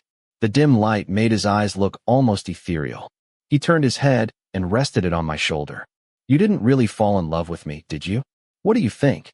You're just too bored. Fuck. Why would I have to be with you just because I'm bored? Then why do you keep harassing me so much? He tried to give a self-deprecating smile. In the past, I definitely would have said something like, you just want my dick in your ass, don't you? Or, it's your luck that Master O likes you. But the atmosphere was so warm and romantic that it swept me away. It was true. He always caused me trouble, so why did I care about him so much? I held his face and quietly studied it. He said nothing, only stared back at me coldly with those eyes darker than the night. I think I finally understood. He was completely different from all the women I had been with before. Those women stayed with me for money, but he stayed with me for fun. Didn't he have money? He did. Did he want anything from me? No. There was nothing I could really offer him. He never said things just to please me. Instead, he threw all his temper and whims at me however he pleased, and if I couldn't handle it, then I could fuck off. I raised my hand and gently stroked his short hair while looking at the fading night outside the panoramic window. Back when I had no money, how many people truly respected me? Now that I had money, I became a sugar daddy for beautiful women and college students, just to compensate for my past. None of them could have imagined that this calm and confident man standing before them, the one everyone called Boss O or Master O, used to be a trash-picking nobody from the slums. But Lin Yu was different. He knew all my disgrace from the very beginning. In that regard, he seemed to have the ability to see right through people. He mocked me and pulled all kinds of pranks on me, but he never truly looked down on me. That must have been the reason I stayed intimate with him for so long. Even though he was capricious and frivolous, I never really took it to heart. I had been lonely for such a long time. Realizing this, I lifted his chin, and he stared back at me with narrowed eyes. I gently kissed his eyelashes, and he obediently closed his eyes. A kiss without lust. It was me trying to comfort him, and comfort myself at the same time. When our lips separated, his hot breath brushed against my face, and I wrapped him tightly in my arms. Remembering someone once talking about marrying Lin, I suddenly understood something. Choosing a partner was just like choosing a wife. The best wife didn't need to have a beautiful face, an outstanding career, or be some perfect trophy wife that made everyone envy you. She only needed to understand you and cherish you after seeing your true self. What are you thinking about? He asked. I'm thinking, it feels really good holding you in my arms. Don't you want to do something else? You look really tired today. Just let me hold you for a while. He looked at me in surprise. After a moment of silence, he said, I already told you, we're just sex. Impatiently, I sealed his mouth with mine. Did he really think I was just some bastard who only cared about sticking my dick into him? After the shower, I saw him sitting there in a bath towel, watching TV. I sat on the other bed, crossed my legs, and lit a cigarette. Your birthday's coming soon. Is there anything you want? The flashing colors from the television cast shifting shadows across his face, making his expression seem ambiguous. What about buying me a car? What kind of car do you want? He turned and smiled at me. I heard you recently got a Cadillac. Chapter 11. Not that one. I was surprised and rejected him almost instinctively. He immediately stood up and hurriedly grabbed the clothes he had tossed beside the bed. Confused, I asked, what's wrong? Let's stop seeing each other from now on. He pulled his pants on in a rush. I was stunned. The romantic atmosphere vanished instantly, and I had originally wanted to end our relationship on good terms. Why are you so angry? It's just a car. I can buy you another one. No, I don't want another one. I want that exact one. But that was a gift from my brother. Wouldn't it be like slapping him in the face if I gave it away? Hey, before I could even process what was happening, he slammed the door and left without hesitation. I chased after him bare-chested and saw that the elevator doors were about to close. He stood inside, staring at me expressionlessly. I rushed over to pry the elevator doors open, but halfway through, I noticed the strange expression on his face, and my heart suddenly skipped a beat. Strange. While I was still confused, he lifted his foot and kicked my fingers that were wedged between the elevator doors. My hand slipped, and the doors closed shut. Only then did I hear the giggling of the men and women standing behind him inside the elevator. The bath towel loosely wrapped around my waist had fallen to the floor during the chaos. I heard gasps from the people around me, but I didn't care. I calmly picked up the towel and wrapped it back around myself. Pushing aside the crowd waiting for the elevator, I thought to myself, what the fuck was all that about? On his birthday, I prepared a bouquet of roses and brought a cake to his apartment. I rang the doorbell for a long time before someone finally shouted impatiently from inside. Who is it? It's me, Oh Jin-jun. The door was yanked open. Lin stood there bare-chested, his expression making it very clear that I was unwelcome. Frowning lazily, he asked, "What are you here for?" The smell clinging to him explained everything. It wasn't the first time I had encountered this kind of situation, but this time, it made me uncomfortable. After all, I was still holding the roses in my hand. I took a deep breath, reminding myself why I had come in the first place, and barely managed to control my emotions. Well, today's your birthday, so I thought. Why didn't you call ahead before coming? Wait for me. I'll come find you later. While I was still standing there dumbfounded, he pushed me outside. Just go. Then he slammed the door shut. I didn't even get the chance to give him the cake. I had personally picked out the cake and written words for him on it. It wasn't some random order placed by my secretary. Yet I had come all the way here only to have my heart trampled by such an ungrateful animal. I guess it was true. A man should be heartless. Otherwise, people would stab straight into his heart without mercy. I drove home filled with nothing but anger. By the time I got back, I realized I hadn't even eaten dinner, and I had forgotten to stop by the supermarket too. Looking at the empty refrigerator and the cake sitting on the table, I frowned, tore open the packaging, grabbed a fork, and started eating. But the part with the words I had written remained untouched. I still couldn't bring myself to ruin them. That night, my head felt heavy, and I couldn't fall asleep. I could have called one of my sugar babies over for company, but on this particular evening, I only missed one specific person.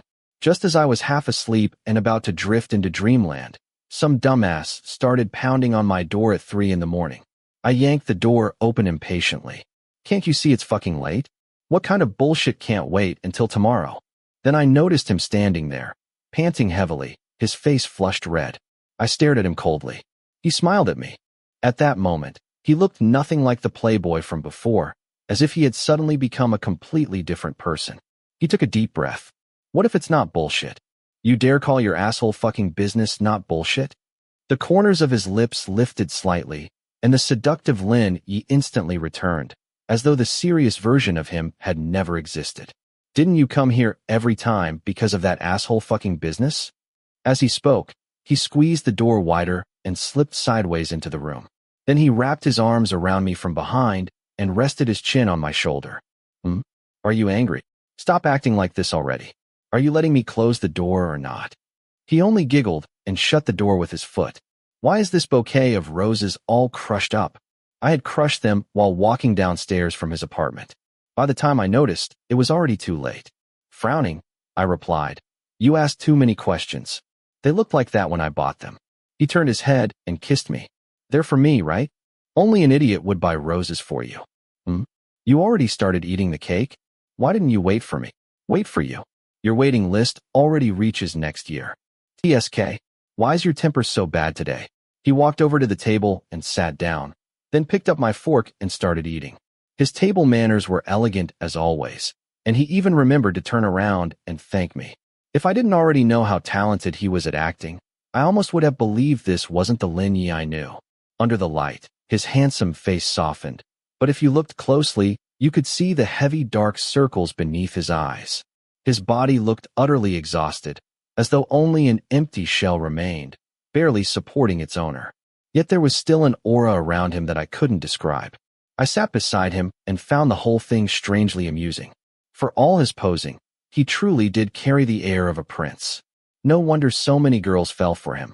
He cut the cake into delicate little pieces and didn't seem bothered at all by the messy sections I had attacked earlier like some starving dog.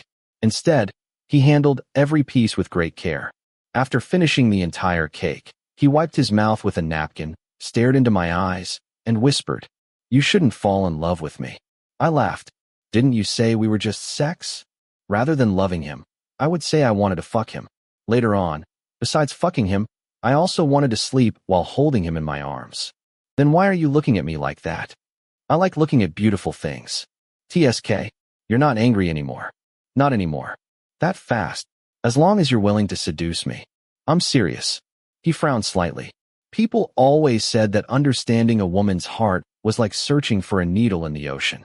This man's heart was no less difficult to understand. But I didn't care. And besides, I already knew all the cliché responses. I just didn't want things to end here for no reason. Since when is it your business who I fall in love with? He narrowed his eyes. You can't afford it. Chapter 12. Haha, I smirked. You should feel lucky that I like you. He rolled his eyes, seemingly not in the mood to argue with me, then stood up. The cake tastes pretty good. After saying that, he grabbed his coat and walked toward the door. Where are you going? It's late already. Surprised, I followed after him. Didn't he come here to stay the night?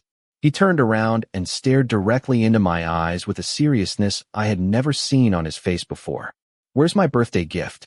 I already told you I want that car. I hesitated. That was a gift from my brother. I really can't. Not even the slightest chance. You're not even willing to consider it. It's not about the money. If you want anything else, I'll give it to you. Hey, he had already put on his shoes in the entryway. That's all I can say. Since you think I'm less important than a car, don't ever contact me again. I stood there dumbfounded. Why are you suddenly? You're being unreasonable.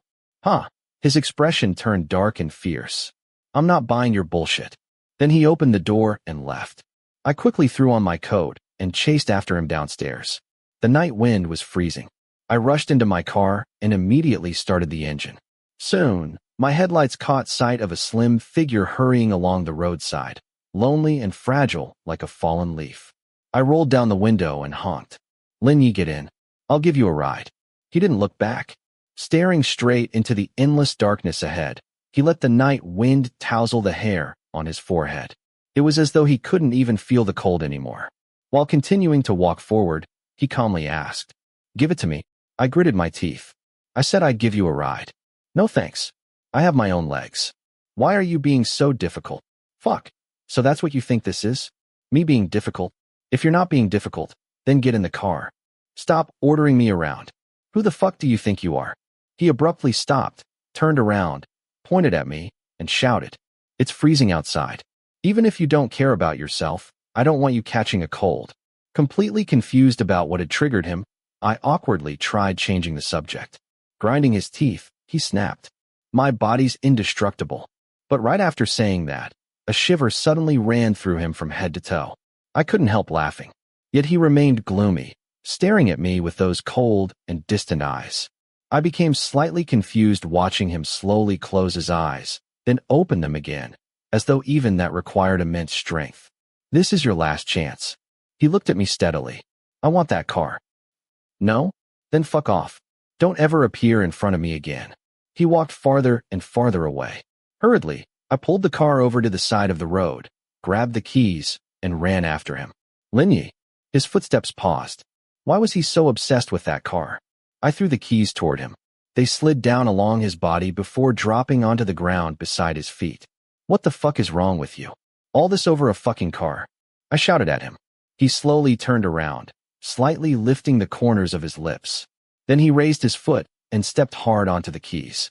"What? Throwing keys at me like I'm some beggar? Master Lin doesn't want it anymore. Fuck off." By the time I regained my senses, I was left standing alone in the freezing darkness, completely at a loss. I stood there for a long time before finally bending down to dig the keys out of the dirt. Chu Yuanzhang's unique keychain was still attached to them. I raised my sleeve and carefully wiped away the muddy shoe print. I had struggled so much to make that decision. only for it to become meaningless. When I looked up again, Lin Ye's figure had already disappeared into the distance. A suffocating feeling rose in my chest. After slipping the keys into my pocket, I slowly started walking back. Oh right, I forgot to wish him a happy birthday. Looking up at the sky, I reached out my hand. Were those snowflakes falling onto my palm? Right. Sunrise was still far away. This was the coldest moment before dawn. No one could have predicted that the first snow would arrive so early. Without calling beforehand, Chu Yuanjiang drove straight to my place in a low-profile Santana. What happened? I asked him during the drive. He didn't answer. Only after parking the car and entering the master bedroom of his European-style mansion did he finally stop. I followed closely behind him, an ominous feeling growing stronger in my chest. Standing with his back toward me, he rummaged through a locked drawer. I sat on the bed and casually glanced around, pretending to remain calm. Then he pulled out a gleaming green jade pendant and hung it around my neck. Touching the icy laughing Buddha resting against my chest, I couldn't hide my shock.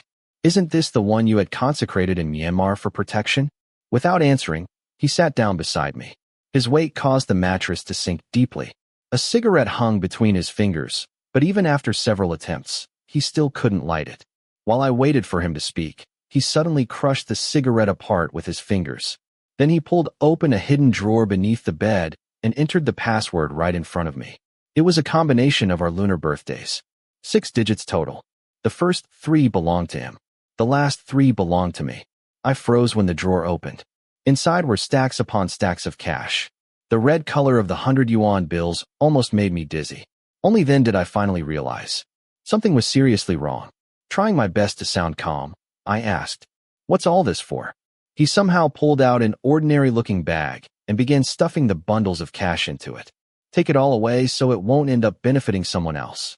"What the fuck are you doing?" "Making a will." My voice trembled uncontrollably.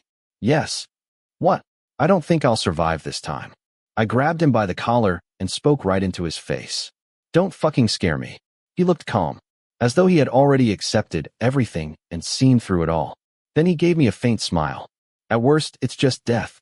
Things will be better for everyone if I die." My entire body stiffened. Grinding my teeth, I said, "You need to calm down. So they're abandoning you like a pawn? Those ungrateful bastards. If you expose them, maybe you can still get a reduced sentence for cooperating." He lifted his head and glared at me, his eyes filled with warning. "You're the one who needs to calm down. Stop talking nonsense when you don't even understand what's going on. I can't take this money."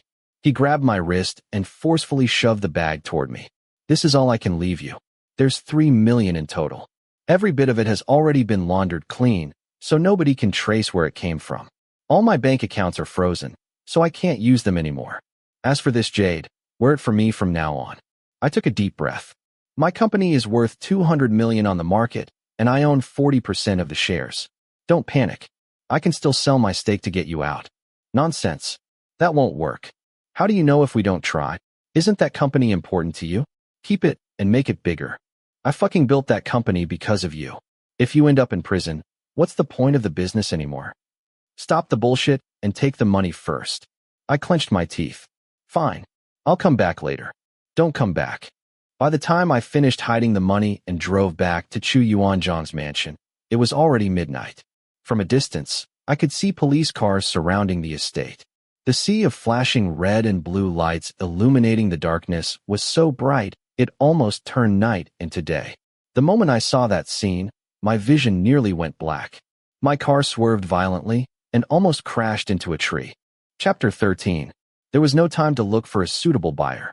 In the end, I transferred all my shares at 10 yuan below market price in exchange for 50 million in cash, hoping to use it to save Chu Yuanjiang. But nobody acknowledged my money. They only acknowledged people with power. Every official acted upright and incorruptible, following procedures so strictly that I couldn't even visit Chu Yuanjiang once. It looked like this time, it was real. My only option was to fly to City B, the center of power. Whatever I wanted to do, I needed to start from the root of the problem. The first thing I did was visit a famous lawyer in this field. A business partner introduced him to me, saying they had once been classmates. Rumors said lawyer Zhuang had a powerful background and deep connections. He was skilled in navigating the hidden struggles of power and lead beneath the surface. He had helped many clients escape from major, high-profile cases before. After reading through the materials I brought him, he asked me what I wanted. My answer was simple. Save his life first. A life sentence or a suspended death sentence would already be enough. We could think about reducing the sentence later. He nodded. It won't be difficult to save his life in this case. Don't worry too much. I handed him 300,000 yuan as a deposit. How much will the whole thing cost? The trial process is very long, and every step costs money. He pointed at the judicial procedure booklet while explaining to me. For example, after I obtain the oral and written testimonies, there'll be an expert consultation meeting. Once those experts sign off on the conclusions, it becomes absolute evidence. Even the Supreme Court has to acknowledge it, much less the regional courts. The appearance fee for each expert is 50,000 yuan. I want the total amount. At least 10 million. I let out a sigh of relief. There would be many more places to spend money when seeking clemency later on. 10 million. Such a cheap price for a life. But soon, even someone politically insensitive like me realized that a massive earthquake had erupted. News and rumors spread quietly everywhere, but I couldn't tell how they were connected. I was only a law-abiding businessman. Politics was completely outside my field. When the receptionist at the law office sweetly asked me to come inside, I suddenly had a bad feeling. This case is extremely complicated. You need to be careful. The moment I entered the room, Lawyer Zhuang lifted his eyes and pointed toward the sofa. Did something happen? I sat down and asked. He personally got up to pour me a cup of water. Sorry, I can't take your case anymore. Then he patted my shoulder. I can't refund the deposit, but how about I give you some information instead? Even someone like you can't handle this case. This case is a huge mess. How so? Do you know how much is buried behind this case? This case has already been under investigation for 2 years. The higher-ups are paying very close attention to it. During those 2 years, Chu Yuanjiang was repeatedly taken in for questioning, but there was never enough evidence. Now, let me read you a list. Listen carefully. Liu Jihong, former deputy director of the XXX department under the Ministry of CXXX, whose arrest has been approved, is implicated in the Chu Yuanjiang case. Malaysian-Chinese businessman David Chun, suspected of helping Chu Yuanjiang launder money through offshore casino cruises, has been criminally detained. Liu Dong, former assistant minister of the Ministry of PXXXXXXX, and Zhang Huai, deputy director of the Economic Crime Bureau, have both been designated for investigation due to involvement in the Chu Yuanjiang case. Chun Xin, vice chairman of the CPPCC of XX province, and Wang Hua, secretary of the Discipline Inspection Commission of XXX province, are under investigation in connection with the Chu Yuanjiang case. Su Hong, mayor of XX City, has also been designated for investigation and is said to be implicated in the Chu Yuanjiang case. As I listened, cold sweat continuously trickled down my back. These are only the things that happened within the last 3 months. He looked at me. Do I need to keep reading? Chu Yuanjiang is only involved with organized crime. How could things become this serious? How are officials at that level involved? I've been brothers with Chu Yuanjiang for years. I know him well. He doesn't have that kind of power or those kinds of connections. The drinker's interest is not in the wine. He looked at me calmly. The real target was never Chu Yuanjiang. The reason those high-ranking officials were dragged down through his case isn't because of Chu Yuanjiang's own power or influence. It's because of the people standing behind him. I rubbed my face hard with both hands, trying to clear my mind. Mr. Zhuang, please. Point me toward a way out. To put it bluntly, Chu Yuanjiang is just a pawn. A pawn itself doesn't hold much power. But behind the pawn stand the queen and the king. To win the game, the queen and king must die. Is there still a chance to save the pawn? Even the king and queen are already finished. Not even the slightest hope. That depends on the attitude of the opposing king. And their king is? I can't help you with that. After a long silence, I stood up. Mr. Zhuang, thank you. I reached out my hand, but instead of immediately shaking it, he looked directly into my eyes. Have you ever wondered something? As Chu Yuanjiang's closest friend, and as the owner of a company that just went public, a company very likely used as a new money laundering channel for him, why haven't you been investigated? Why? He gave me a polite smile. That's exactly the question I want you to think about. Go back and figure it out yourself. That's as much as I can say. Only then did he reach out and shake my hand courteously. As I walked out, I suddenly stopped midway and turned around. Are you saying someone is protecting me? Zhuang silently looked at me. I clenched my teeth. My brain's too slow. Please, Mr. Zhuang, enlighten me a little more. He raised his eyebrows slightly. Seek help from whoever's protecting you. Thank you so much. I'm a little short on money right now. Once this is over, I'll definitely repay you properly and even send you a silk banner. You're too polite, Mr. O. I spent another month burning through the 10 million yuan, building connections and meeting all kinds of people. But at times like this, money became the most useless thing in the world. I wasn't asking for much. Even if I was throwing money into the ocean, I at least wanted to hear a splash and know what was happening. Finally, I managed to meet an overseas Chinese businessman close to the upper circles of power. His surname was Xiong, and everyone called him Master Xiong. He understood the affairs of City B very well, and it was said that one of the insiders was his close friend. There's no use panicking. This case is under the spotlight right now. Don't put yourself directly into the line of fire. He spoke while watering flowers. If jumping in front of bullets could solve the problem, then sure, you could become a hero. But even if you sacrifice yourself right now, do you really think it'll solve anything?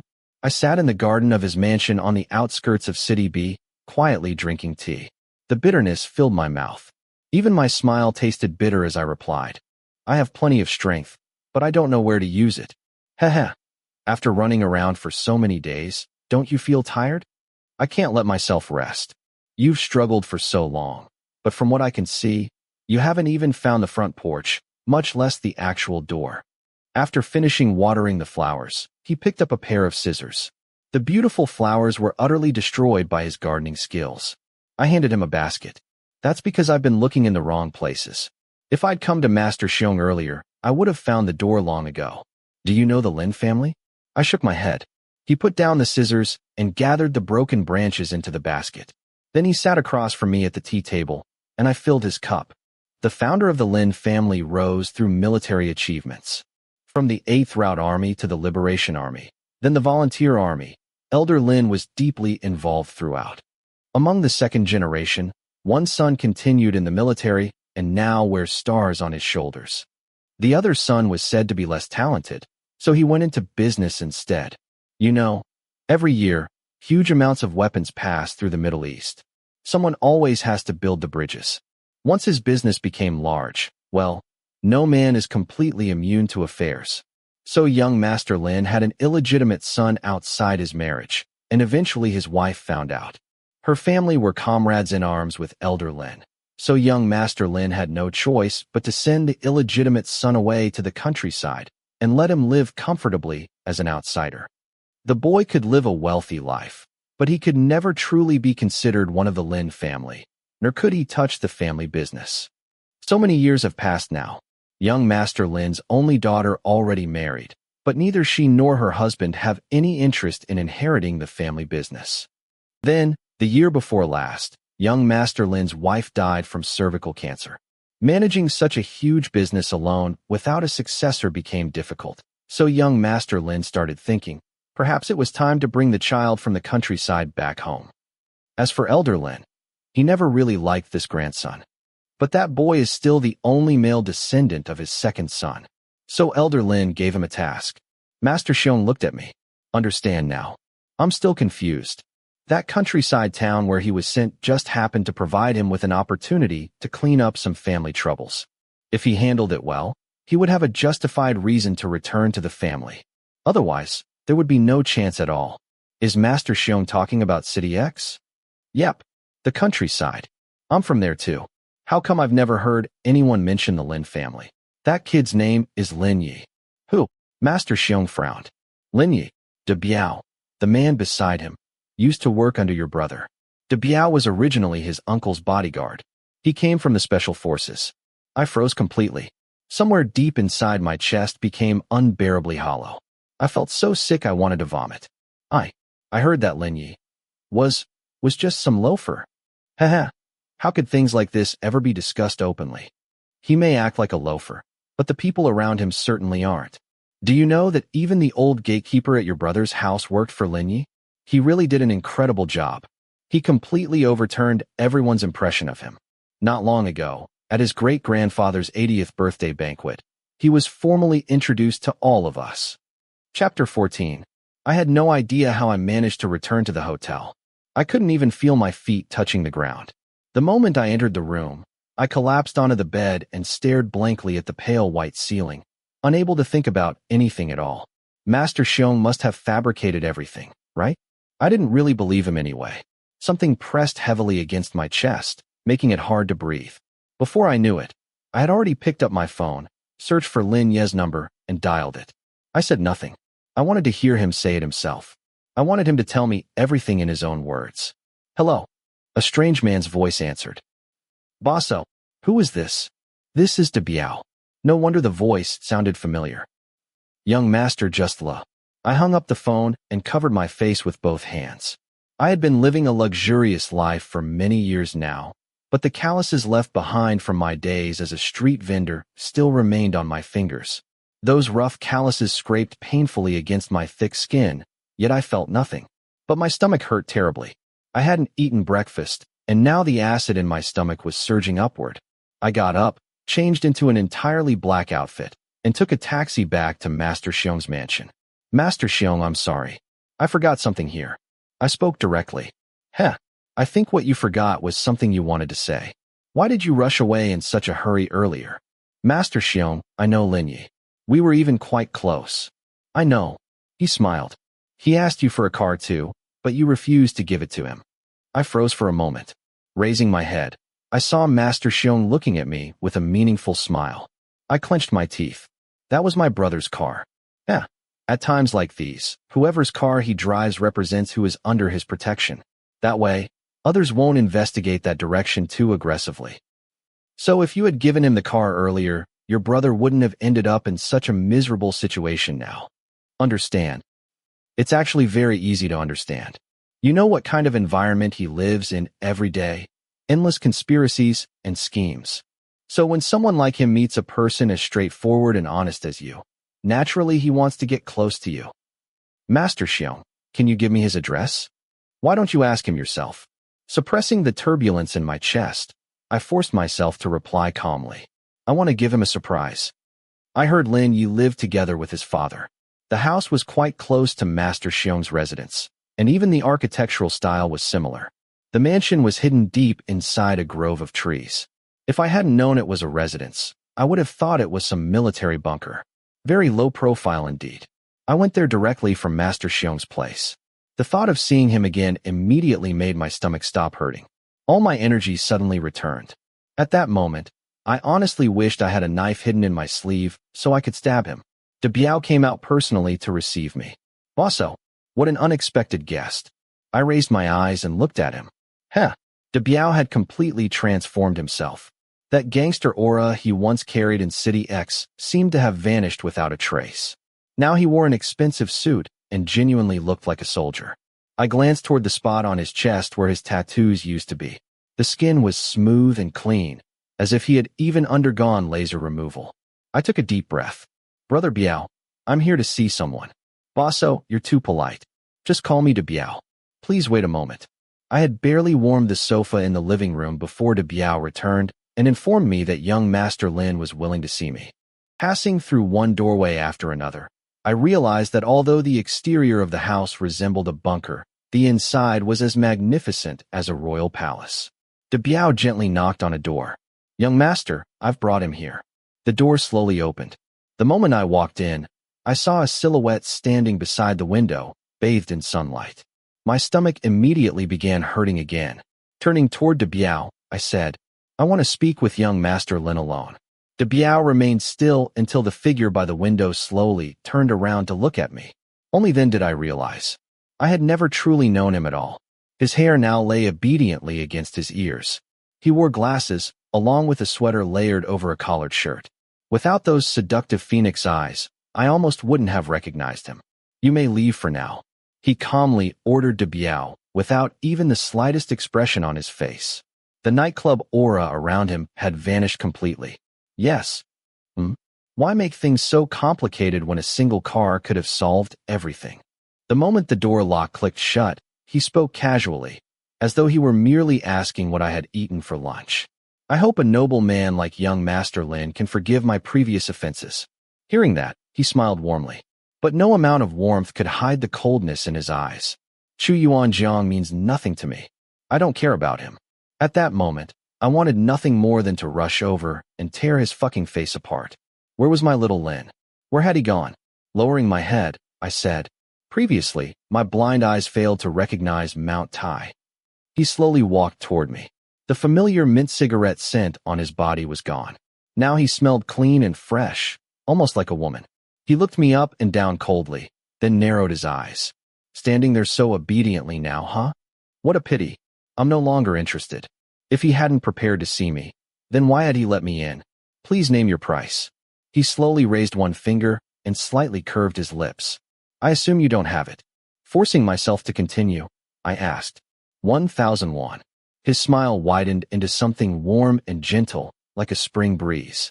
Even his voice softened into the same tone he had used when we first met. Do you think you're trying to send away a beggar? So, it was 100 million. I can pay 30 million first, and then. He sighed helplessly. You clearly don't even have that much money. Why pretend otherwise? I couldn't find a single word to argue back. He pointed toward the door and slightly lifted his chin. Why don't you leave already? Why are you standing here like a tree stump when you have no money? De Biao immediately opened the door at the perfect moment. Bosso, this way. Lin Yi. I took an extremely deep breath. What the fuck did everything in City X mean to you? He signaled silently to De Biao, who nodded and retreated outside. Lin Yi removed his glasses and placed them on the windowsill. Those once seductive eyes now looked cold and sticky like a snake's. You know, life down there was pretty boring. I needed someone to have fun with. Then why choose me? You really don't know? He raised an eyebrow. I clenched my teeth. How would I know if you never told me? I already did. Even the old gatekeeper at Chu Yuanjiang's house works for you. Don't tell me you got close to me just to spy on him. He suddenly laughed, as though he had heard the funniest joke imaginable. Walking toward me, the gentlemanly mask on his face completely disappeared. He reached out and stroked my cheek. His fingers were icy cold, like a dead man's. Huh? Angry now. Fine. I'll tell you. I chose you because of sex.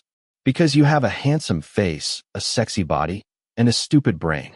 Then he sighed softly. What about you? Why did you choose me? You really don't know? I was confused for exactly that reason. If you liked me, you wouldn't even give me a car. If you didn't like me, then why was your temper toward me always so good?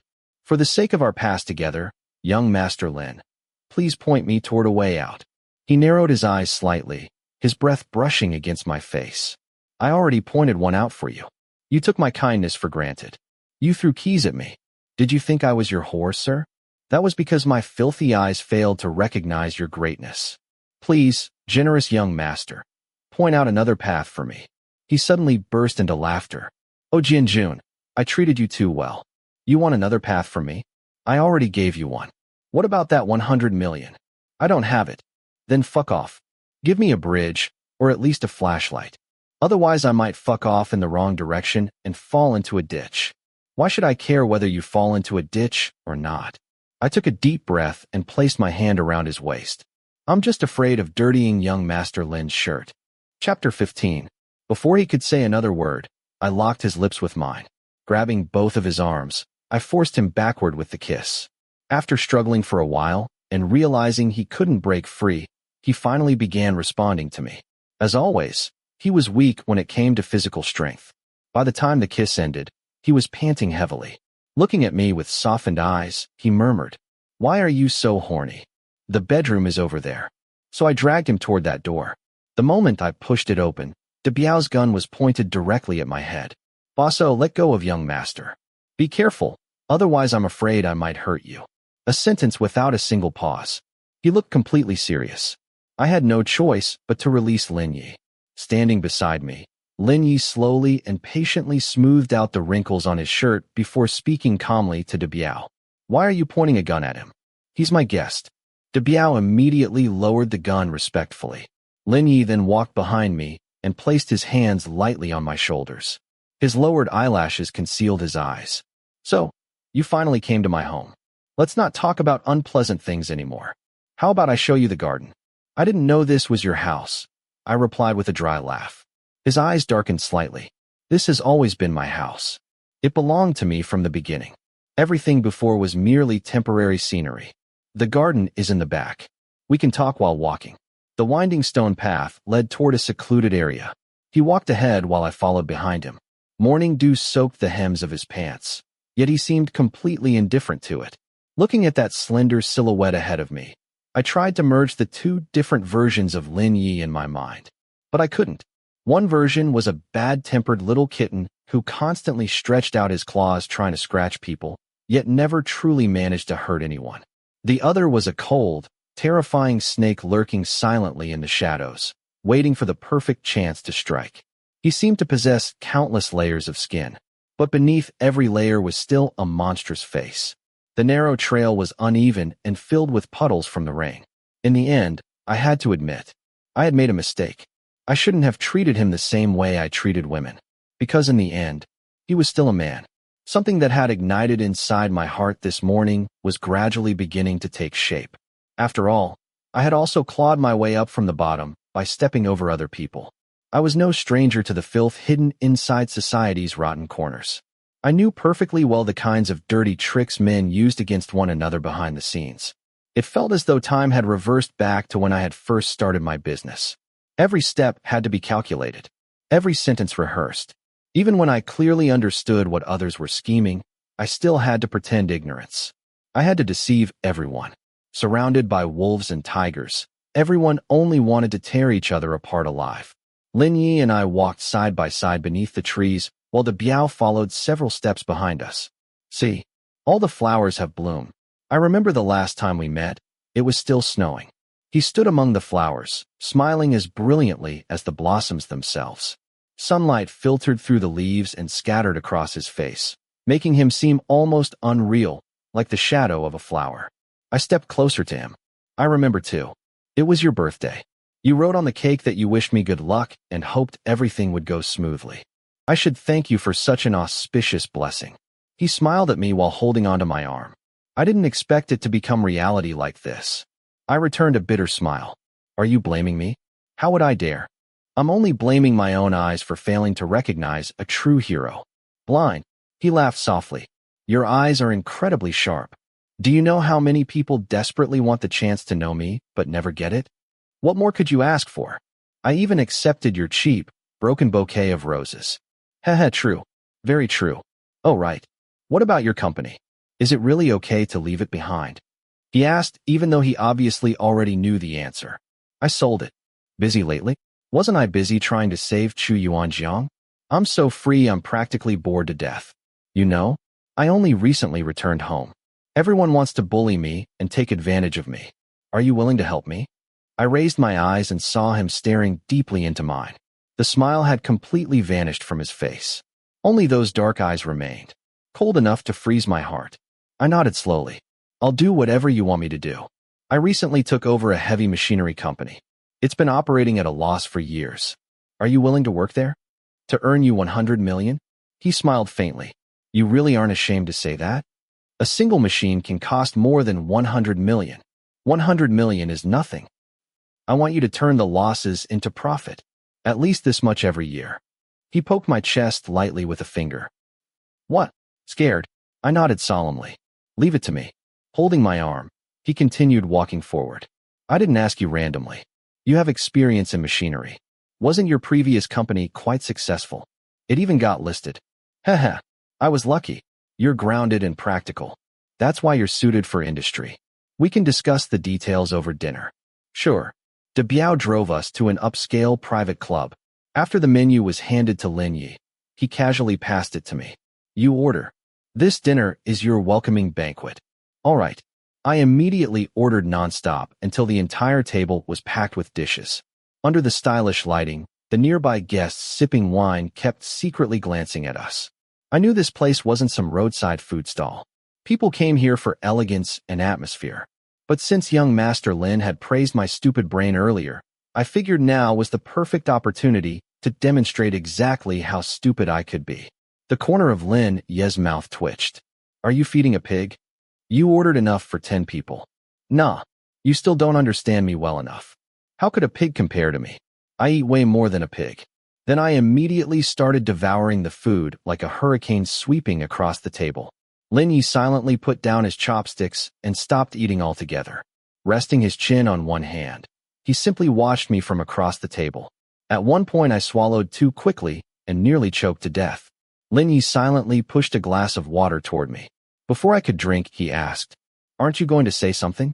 Without hesitation, I immediately raised the glass. This toast is for young Master Lin, and for the success of our future cooperation.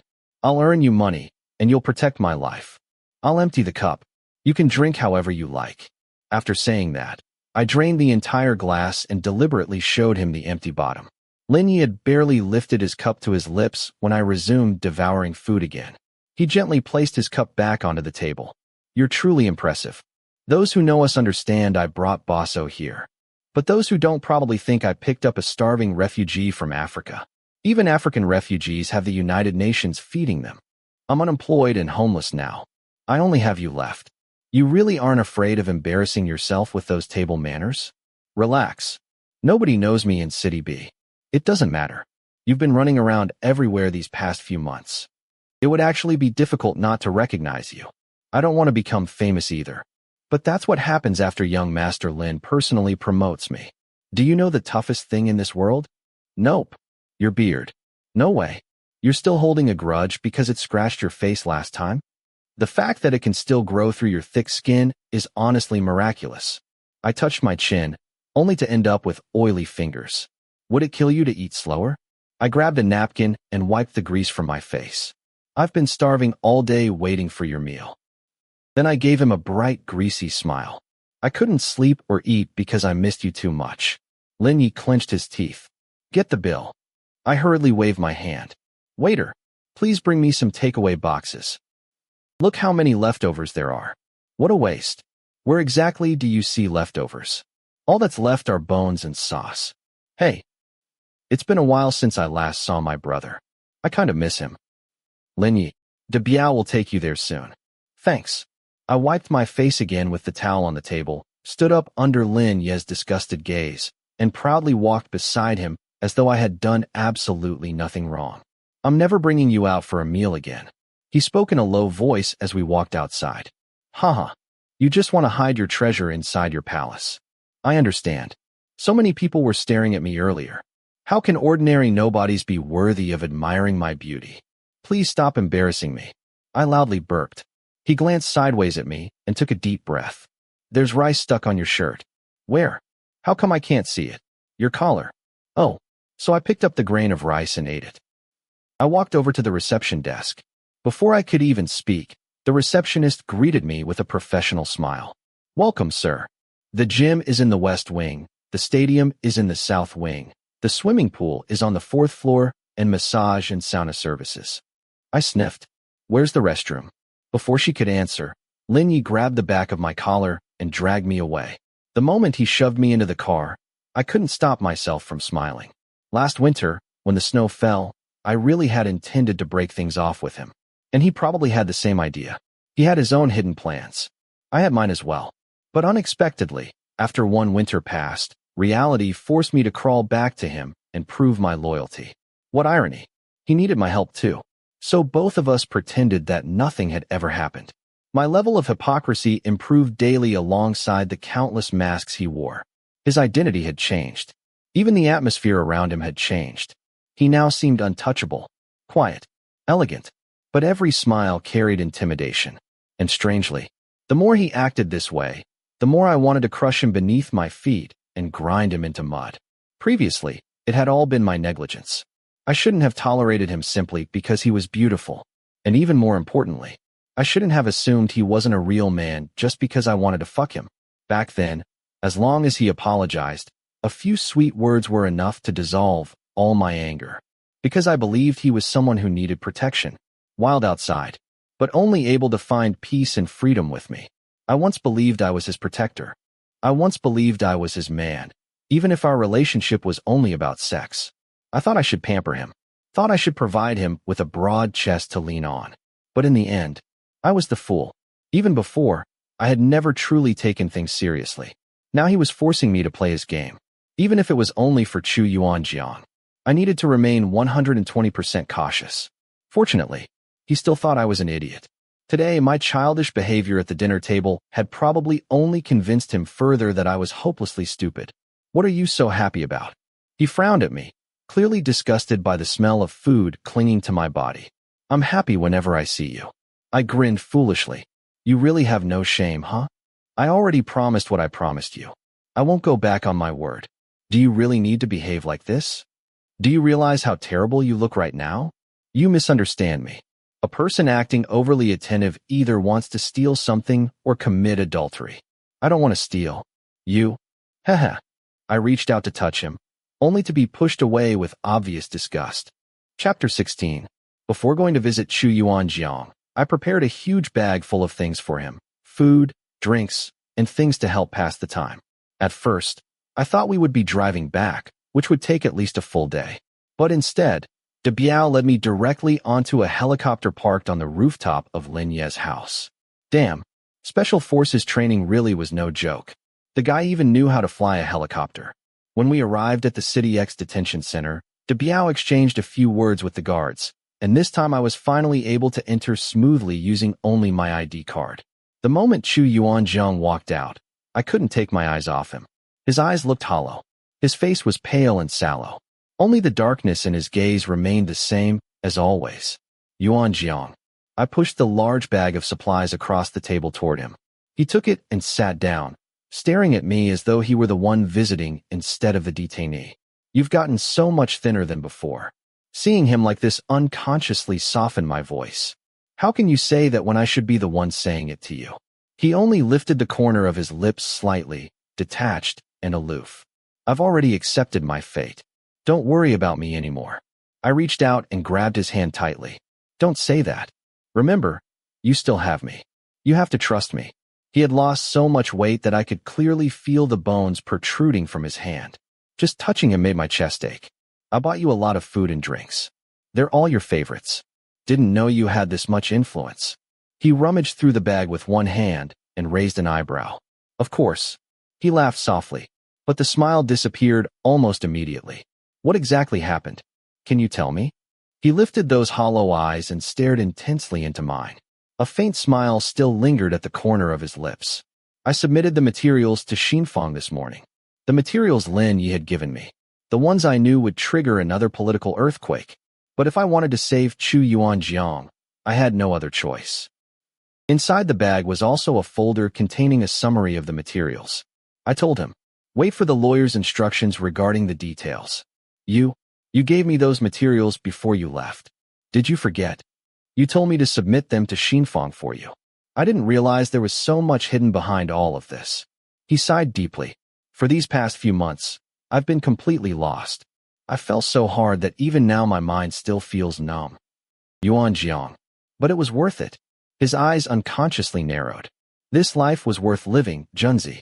Isn't this what every man struggles for? Even if I die, many years from now people will still remember me. Don't you think so? Yuanjiang, don't say things like that. I pulled the jade laughing Buddha pendant from beneath my shirt and swung it gently in front of him. Your life may feel complete, but mine isn't. Wouldn't it be better if both of us stayed alive and continued being brothers? Junzi. He raised one hand to support his forehead. I've become a burden to you. He stared at our clasped hands. Even his voice had turned hoarse. You've always been like this. Always minding other people's business like some middle-aged auntie. I only meddle in your business, not anyone else's. It was terrible luck meeting you back then. I struggled and fought my entire life just so my brother could live comfortably and carefree. But now you have to survive depending on other people's mercy. How can you be this weak? I'm willing to do it for you. This life is my fate. And besides, if it weren't for you, how could I possibly be standing where I am today? So stop overthinking things, all right? I'll be waiting for you outside. Our visitation time was almost over. Suddenly, he became emotional. Junzi. I looked at him and gave him a bright smile. Hug. He paused for a moment before laughing helplessly. When are you going to stop jumping onto people like this? I didn't answer. I simply walked around the table and embraced him tightly. When you get out, I'll make noodles for you. He remained silent for a very long time before finally responding softly. Okay. After returning, I didn't rest for even a moment. I immediately bought a duplex not far from Lin Ye's house. It was never too early to display loyalty. Chu Yuanzhang's final sentence still hadn't been handed down yet.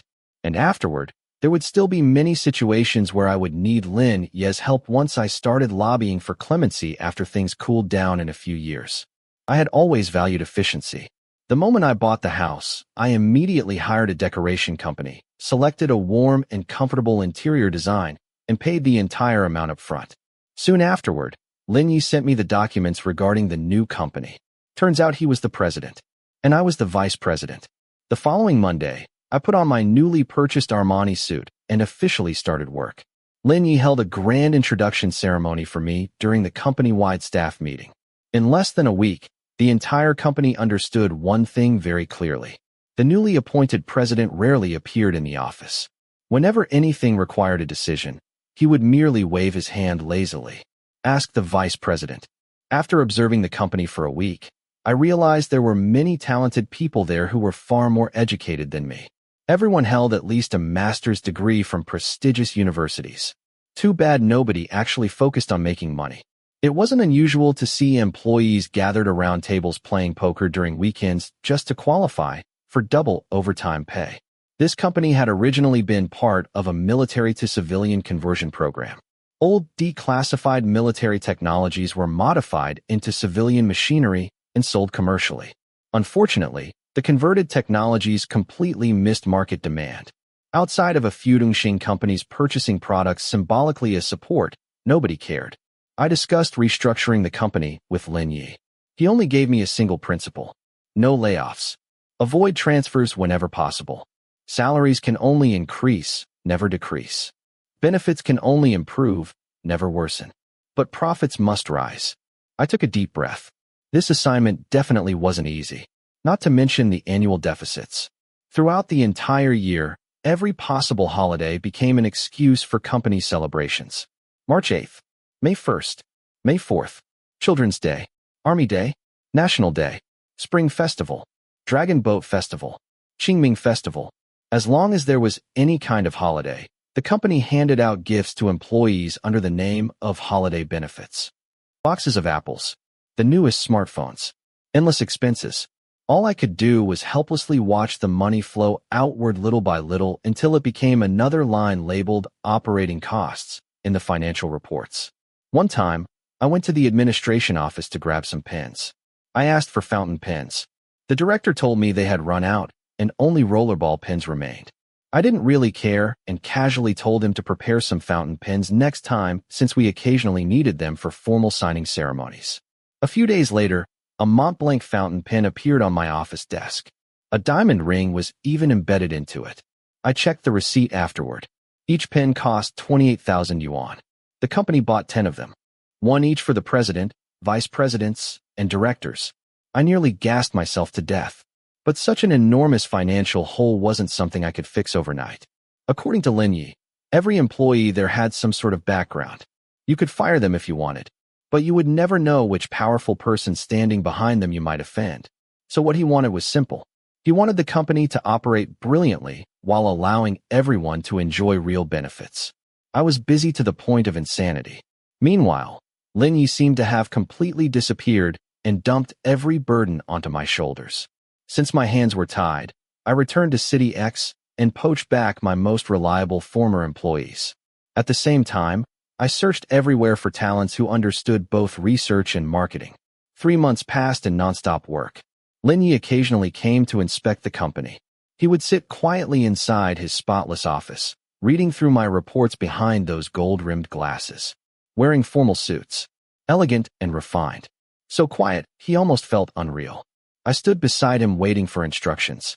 He never spoke much. Occasionally, he would guide me regarding interpersonal relationships and political sensitivities. I listened carefully. His tone remained emotionless. And every time, he arrived quickly and left just as quickly. After stumbling around for a while, I gradually realized something. It wasn't that the company had no profitable projects. The company sold every type of machinery imaginable. Some models made money. Others lost money. Some earned huge profits. Others barely broke even. Overall, the company simply couldn't balance its books each year. Under the slogan of supporting military conversion projects and protecting industrial chains, the entire company survived on state funding. I hated this mentality. In my eyes, the soul of a company was profit. I complained about the Mont Blanc pins to Lin Yi. He merely laughed and said I thought like a farmer, only caring about saving money while remaining ignorant of the bigger picture. Later, I re-established the research department. I planned to redesign the company's most profitable products and expand their market applications. All employees in the new department were recruited externally. Low base salaries, high equity incentives. Unexpectedly, several older employees from the original design department voluntarily requested transfers into the new division. There were 2 additional achievements during those 3 months. First, my new house had finished renovation. I consulted professionals regarding furniture and decorations so everything would maintain a consistent style.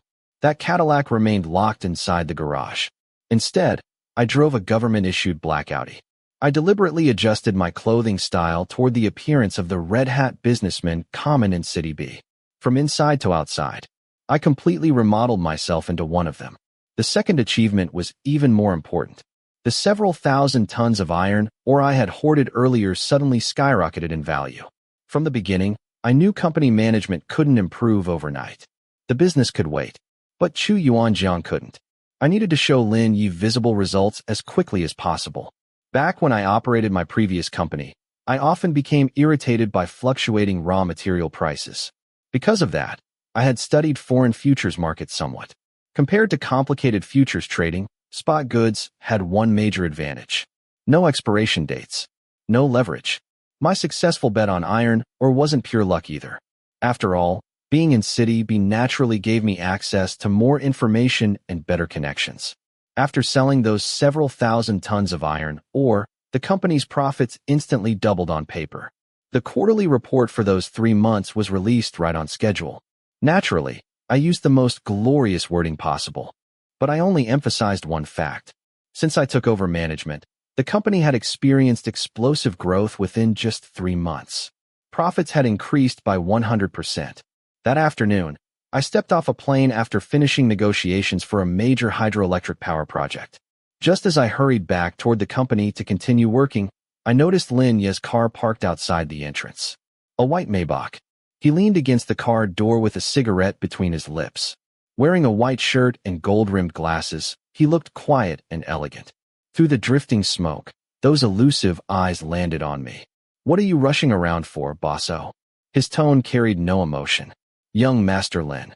I quickly handed everything I carried to my assistant before walking toward him. He turned around and opened the car door. "Get in." I nodded and followed him into the vehicle. "You've done very well." The old man is extremely pleased. He even asked me where I found such a talented person. He stared out the window at the passing scenery. I couldn't tell what expression he wore. After endless negotiations and social gatherings, even my facial muscles had become numb and stiff. My voice had also turned hoarse. State-owned companies are the easiest to manage. Their reputation is reliable. Business negotiations are straightforward. And cash flow is abundant. Anyone could do this job as long as they aren't too greedy or too lazy. He finally turned his head toward me. "Can you stop speaking so sarcastically? I'm only telling the truth. The truth is reflected through your achievements. From now on, watch your mouth and speak properly. Today, it's the old man who wants to meet you." Chapter 17. I was stunned. "Meet me for what?" He glanced at me and raised his eyebrows. "You have no idea? How would I know if you don't tell me?" "Think carefully." He closed his eyes and leaned back in the seat, seeming drowsy. Normally, I acted very respectful toward him at the company, but today there were only the 2 of us. De Biao was driving, which left me with no scruples. Anyway, I was playing the role of an idiot. "Huh, your dad cares about you so much. Wanting to meet your new boyfriend so soon. I am talking about serious matters with you. Can you behave yourself?" He frowned and gave me an expression that clearly said enough was enough. Finally, he looked like a human being instead of a robot hiding behind a mask. I laughed loudly. Look how worried you are. Are you scared he'll arrange a marriage for you? Don't worry, I'm with you. I promise I won't run away without you. Lin Yi opened his eyes and glared at me for a while, then clenched his teeth. Do you have no shame? Even if they tried arranging you to me, I would refuse. Yeah, you can try me if you really want to know whether I have shame. Fuck, shut up. No ivory comes from a dog's mouth. I should never expect anything decent from your filthy mouth. If ivory really came from a dog's mouth, wouldn't that dog become a treasure? He shot me a fierce glare and stopped talking. I suddenly found it amusing. Was he inviting me to flirt with him? What happened? I don't want to talk to you anymore. We don't even live in the same world. True, we never did. It doesn't matter. Love can destroy all barriers. I sighed dramatically. Even a swan leaves some hope for the toad. How can you be so beautiful, yet even crueler than the swan at the same time? Have you ever thought that without the toad, the swan would feel lonely too? Flirt all you want, but don't complain later if I stop protecting you. I don't need your protection. I haven't done anything wrong, so I have nothing to fear. I patted my chest confidently. He looked like something got stuck in his throat, but in the end he only sighed and remained silent. It didn't matter anyway. Whatever was meant to come would come eventually. How's work been lately? He suddenly asked, changing the topic sharply. The same as always. I naturally wrapped an arm around him. He seemed too tired to resist. Softening my voice, I asked, no hookups lately? Ever since I settled in City B, I hadn't heard any rumors about his affairs, which surprised me. As far as I knew, he absolutely hated loneliness. Resting against my shoulder, he sighed. Hookups? A person needs to know his limits and ask himself whether he can afford that kind of indulgence. There's indulgence that even young Master Lin can't afford. Trouble. Risks. You never know who they'll push into your arms. But you aren't afraid of me? He suddenly burst out laughing and glanced sideways at me. You? What kind of tsunami could you possibly create? He suddenly lifted my chin with his fingers, looking completely lascivious. What about you? Behaving yourself in City B? Are you afraid of strangers now? Or are you just being cowardly? I grabbed his hand and kissed along the back of it. How could that be? Even if a beautiful flower already belongs to someone else, I can still steal it away. But I haven't seen you stealing anything. Do you think I'm an easy girl? I don't just give myself to anyone. He curved his lips, pulled his hand back from mine, then took out a handkerchief and carefully wiped away my saliva. Silly, he murmured softly. The warmth from our touching legs seeped into me. I held him tighter despite his attempt to pull away. He resisted half-heartedly. Hot. Meanwhile, traffic had completely jammed the road. Endless lines of cars stretched ahead of us. I held his face and started kissing him. What the fuck are you doing in the car? Are you crazy? Between long kisses, he finally found a chance to ask in a low, breathless voice. I only wiped my mouth and smiled. Lin Yi clenched his teeth. Debiao, get out and check how bad the traffic jam is. Without a word, Debiao opened the door and stepped out. The moment the door closed, I pushed Lin Yi onto the back seat, removed his glasses because they were in the way, and slipped my hand beneath his belt. He lay there, looking up at me with lust clouding his face. Lowering my head, I licked his ear. You must have been holding back for a long time. So horny, aren't you? I know you missed me. Panting beside my ear, he whispered. Speaking of horny, do you know what expression you had just now? Debiao looked at you several times through the rearview mirror. How could I not notice? You were staring at me the whole time. I grinned and deliberately tightened my hand a little. He gasped sharply. Be gentle. I unbuttoned his shirt all the way down and buried my face against his smooth chest, now flushed with desire. His breathing grew shorter and shorter, and the thing in my hand grew harder and harder. But right when he was about to climax, I suddenly stopped and pressed against the tip, blocking the release. Faster, bastard. His voice was incredibly hoarse. His half-opened eyes were hazy, and his face was completely flushed. Inside the dim, enclosed space, an ambiguous atmosphere spread silently. I bent down and bit his lips, exchanging breath with him while finally letting him release into my hand. Afterward, I grabbed a box of tissues from the car and cleaned my hands while he still lay there panting. Pulling him into my arms, I gently stroked his hair. It was still as soft as I remembered. What about you? He asked while lying across my lap. I held him closer and let him lean against my shoulder. As long as you stop breathing on it, I can survive. He giggled and tried reaching for it again, but I caught his hand first. Holding down his mischievous fingers, I changed the subject. You must have been very tired lately. Looking up at me with innocent eyes, he asked, Do I look tired? No. You look energetic. But I can feel it. The pressure is enormous. Life isn't as easy as before. He stroked my beard. Why don't you shave? Don't you think I look handsome with a beard? Come on, with your face. True. I look gorgeous with or without one. Gross. Shave it. Okay. Really, I don't want it hurting you anymore. He offered me his lips. I'm not scared. Holding the back of his head, I kissed him deeply until we heard 2 soft knocks against the front window. I glanced outside and saw traffic finally beginning to move. Cars behind us flashed their headlights impatiently. Biao opened the door and got back in. He stepped on the gas, and the car slowly moved forward again. We reluctantly pulled apart, a silver thread stretching between our lips. I handed Lin Yi a tissue. He wiped his face, put his glasses back on, and resumed pretending to doze off. Biao kept his eyes fixed straight ahead, driving with complete focus after returning. I sat in the back holding Lin Yi's hand and never let go for the rest of the ride. By the time we arrived at his home, dusk had already fallen. I stayed in the car smoothing out my suit repeatedly. Lin Yi got out first. What are you doing? Why are you dawdling? I smirked. Sometimes a good suit can turn a man into a gentleman. Lin Yi laughed in amusement. Come on, stop struggling. No matter what you wear, you still look like a farmer. I raised my head and looked at him standing beside the car like a misty, distant dream beneath the fading sunlight. All right, what were you saying earlier? Why does your old man want to meet me? He froze briefly, as if losing his train of thought for a moment. He wanted to know who managed to make me beg for mercy during the dragnet. I squeezed his hand and grinned. Of course, I'm a treasure. Chapter 18. After getting out of the car, I looked up and saw a middle-aged man standing on the second-floor balcony, leaning against the white marble railing as he examined us from above. Following my gaze, Lin Yi turned around and greeted him. Dad. The sunset behind the man obscured his expression. He waved at Lin Yi. You came back quickly. Come in. His voice was deep and husky, and he spoke in a slow, relaxed manner. Lin Yi walked inside first, took off his coat for the maid to hang up, then led me upstairs. When we pushed open the door, I saw Master Lin sitting in the seat of honor, looking at us. This time, I could clearly see his face. His hair was completely gray without a trace of black, yet his face looked abnormally young, nothing like a man nearing 60. He had sword-like eyebrows, deep-set eyes, a tall straight nose, and thin lips curved in a faint smile. A very sharp, chiseled face. Fortunately, Lin Yi didn't resemble his father much. Good evening, Uncle Lin.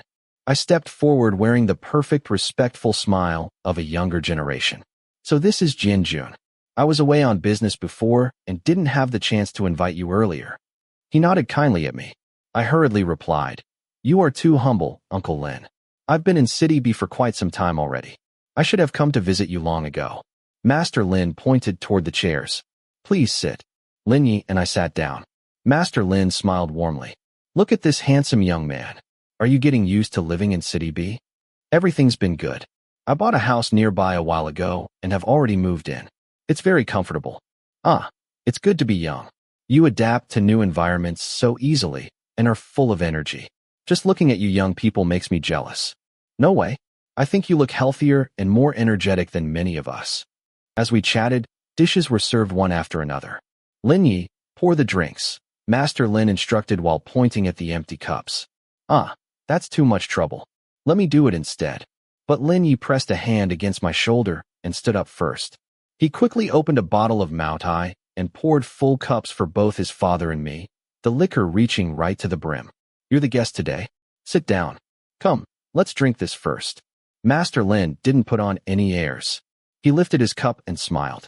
Lin Yi talked about you often before, and today I finally get to meet you in person. Since he was little, he's hardly had any friends. You're the only one who followed him all the way from City X. As his father, I immediately drained the cup. Uncle Lin, you may not know this, but Lin Yi was very popular back in City X. Sometimes he was so busy that he couldn't even fit me into his schedule. Lin Yi said nothing. He simply sat beside us, calmly serving food and drinks, a faint, gentle smile lingering at the corner of his lips. Quiet and elegant, like a beautiful doll. I just returned recently, and Lin Yi told me you've been helping him manage the company very well. That truly puts my mind at ease. I know this child can be troublesome, so I'll have to rely on you to help him more in the future. You flatter me too much. First comes Bo Lu, then comes the swift horse. Lin Yi is the captain. I'm merely part of the crew. And so the dinner passed amid cup after cup of liquor and casual conversation. Go cut some fruit for us, Master Lin instructed Lin Yi. Lin Yi nodded obediently and left with a gentle smile. Watching his departing figure, Master Lin smiled at me. This child lost his mother very young, so his temperament became somewhat strange. Please be more understanding and tolerant of him. We get along very well. Speaking of that friend of yours, I already spoke to someone on his behalf. A sudden tremor ran through me uncontrollably. How is it? Don't worry. Nothing will go wrong. Thank you, Uncle Lin. I bowed slightly toward him from my seat. Do you blame Lin Yi? My expression froze for a moment. I could almost feel his scrutinizing gaze cutting into my back. Lowering my eyes, I smiled. What is there to blame him for? It was all my brother's fault. If he manages to come out this time, I'll definitely teach him a lesson. Master Lin patted my shoulder. When I raised my head, he still looked as kind and generous as before. Come visit often. You are always welcome here. The chilly wind sent a shiver through me. Following his father's instructions, Lin Yi accompanied me on the walk home since I lived nearby. The gravel path beneath our feet felt rough and uneven. Lin Yi walked silently beside me, smoking a cigarette. The gloom on his face made the surrounding air feel heavier. He stared ahead as though he had no interest in talking. So your dad doesn't like you? Since he refused to bring it up himself, I broke the silence. Shut up. Considering our relationship, I expected him to pull out a butcher knife and chop me up. I even washed my neck beforehand to prepare myself. He shot me a vicious glare and frowned. I smiled in the darkness. A gust of cold wind swept toward us. I took off my jacket and draped it over Lin Yi's shoulders. Don't catch a cold, honey. Chapter 19. Lin Yi wrapped my jacket tightly around himself and looked up. What's wrong with you? Do you have a problem with people treating you nicely? The scent of grass in the air had thinned beneath the smell of his cigarette. I just find it strange. I came here with my face brazen and my courage built up, but the fight never happened and I never got the chance to deliver any of my speech. He didn't reply, only tossed the cigarette but into the garbage bin beside the road. What did you prepare to say? I will tell you if you come to my place. We were almost at the entrance of the building. Lin Yi stopped. My old man is still at home waiting for me. I pretended I hadn't heard him, pressed my fingerprint to the lock, and opened the gate. I bought a new tea set. It makes amazing tea. Seeing that he stood still, I half dragged and half carried him into the entrance. It's cold outside. Don't freeze yourself. It won't take long. His head was lowered, bitterness clear in his eyes. Come on, we are already here. Just go in and have a look. I have been inviting you ever since the interior decoration was finished, but you never bothered to come.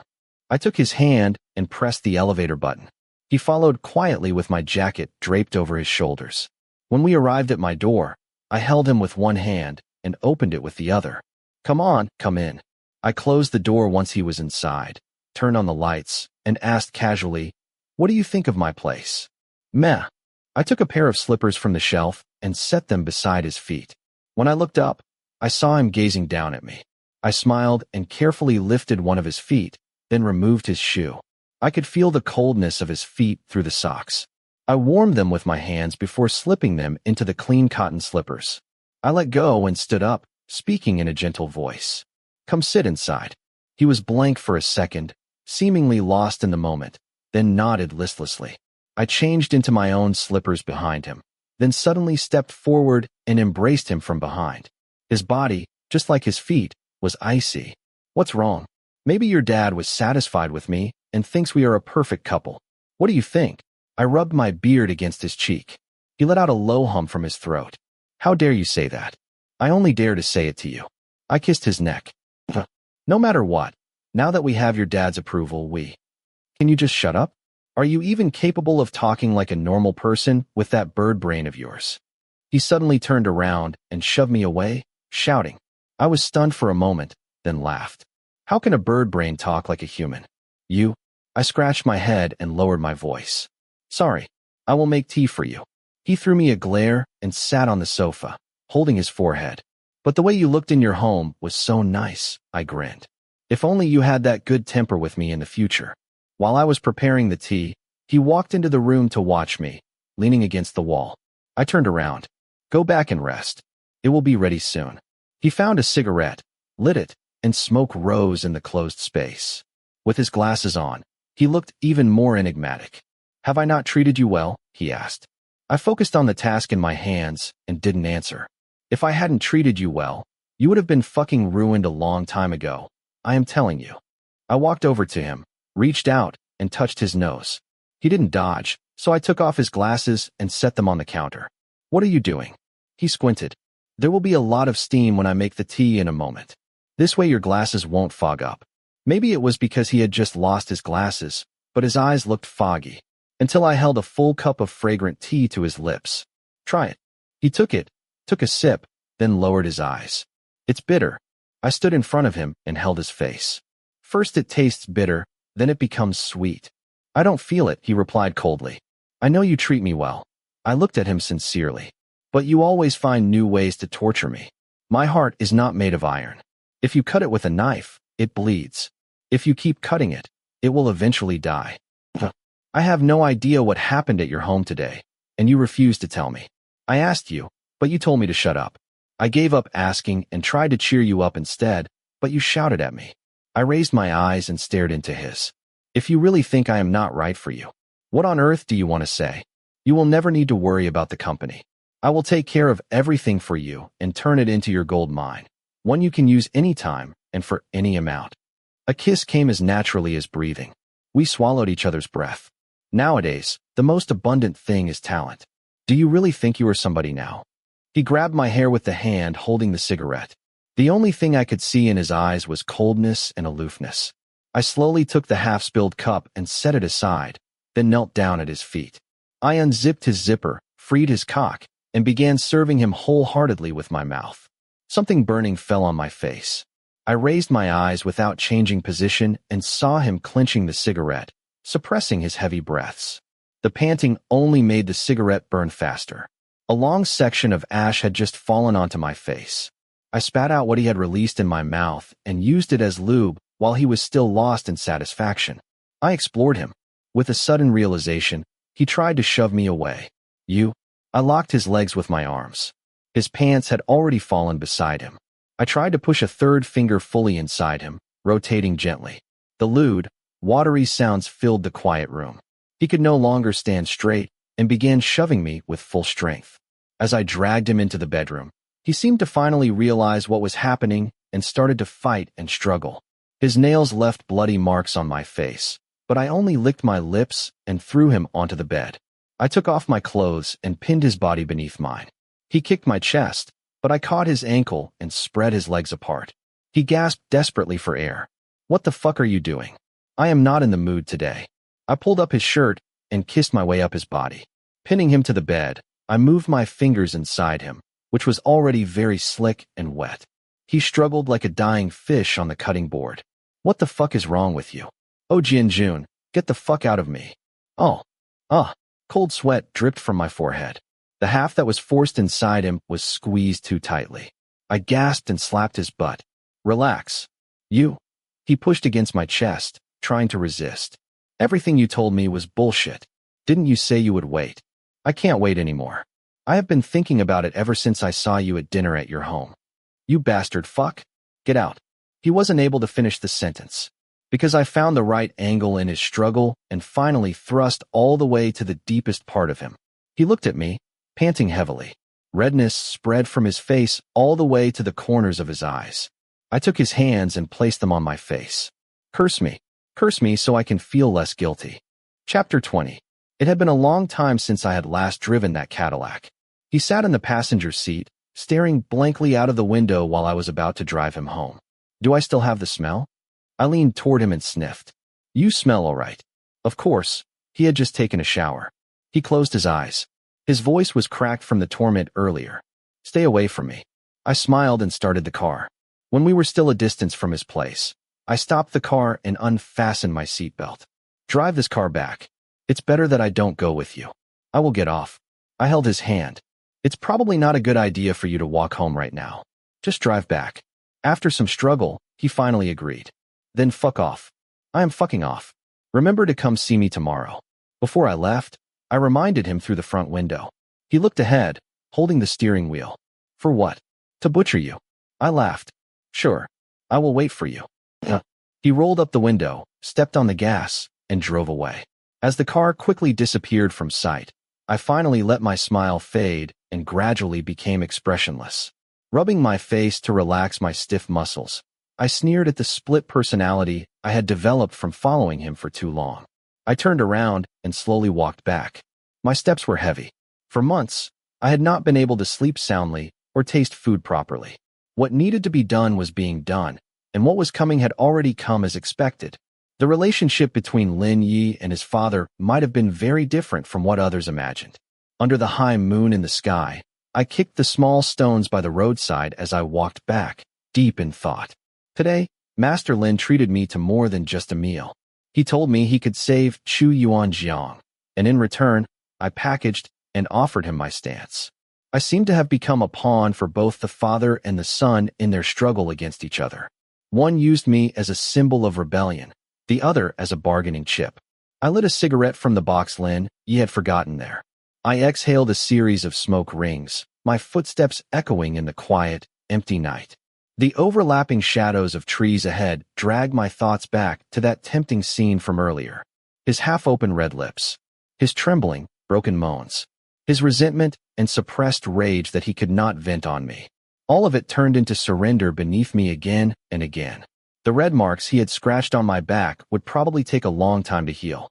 I raised my head, looking at the dim starlight blurred by mist. In his most vulnerable moment, I had not missed the deeply suppressed obsession and madness in the bottom of his eyes. Déjà vu. All the women who had looked at me with such eyes had been sent away immediately.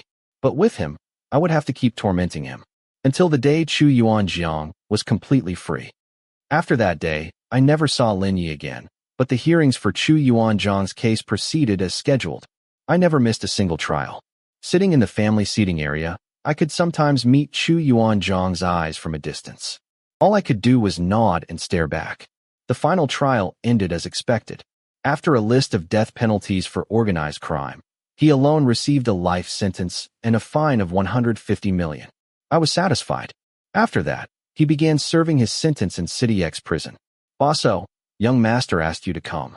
I was surprised to receive De Biao's call in my office. Checking the caller ID, I realized it was an internal line. It had been a long time since I had seen him. 2.5 months had passed since I forced him last time. I knocked gently on the CEO's office door. Come in. It was De Biao's voice. I opened the door. Lin Yi was sitting in the office chair, fingers interlaced, and supporting his chin on the desk. He remained motionless, head lowered, and I could not see his expression. I walked up to the desk and waited for him to speak. But on the desk was not the new quarterly report I had submitted yesterday. It was a photograph. In the photo was a bloody man with a mangled face, his body covered in crawling black and red worms. Blood was splattered all over his prison uniform.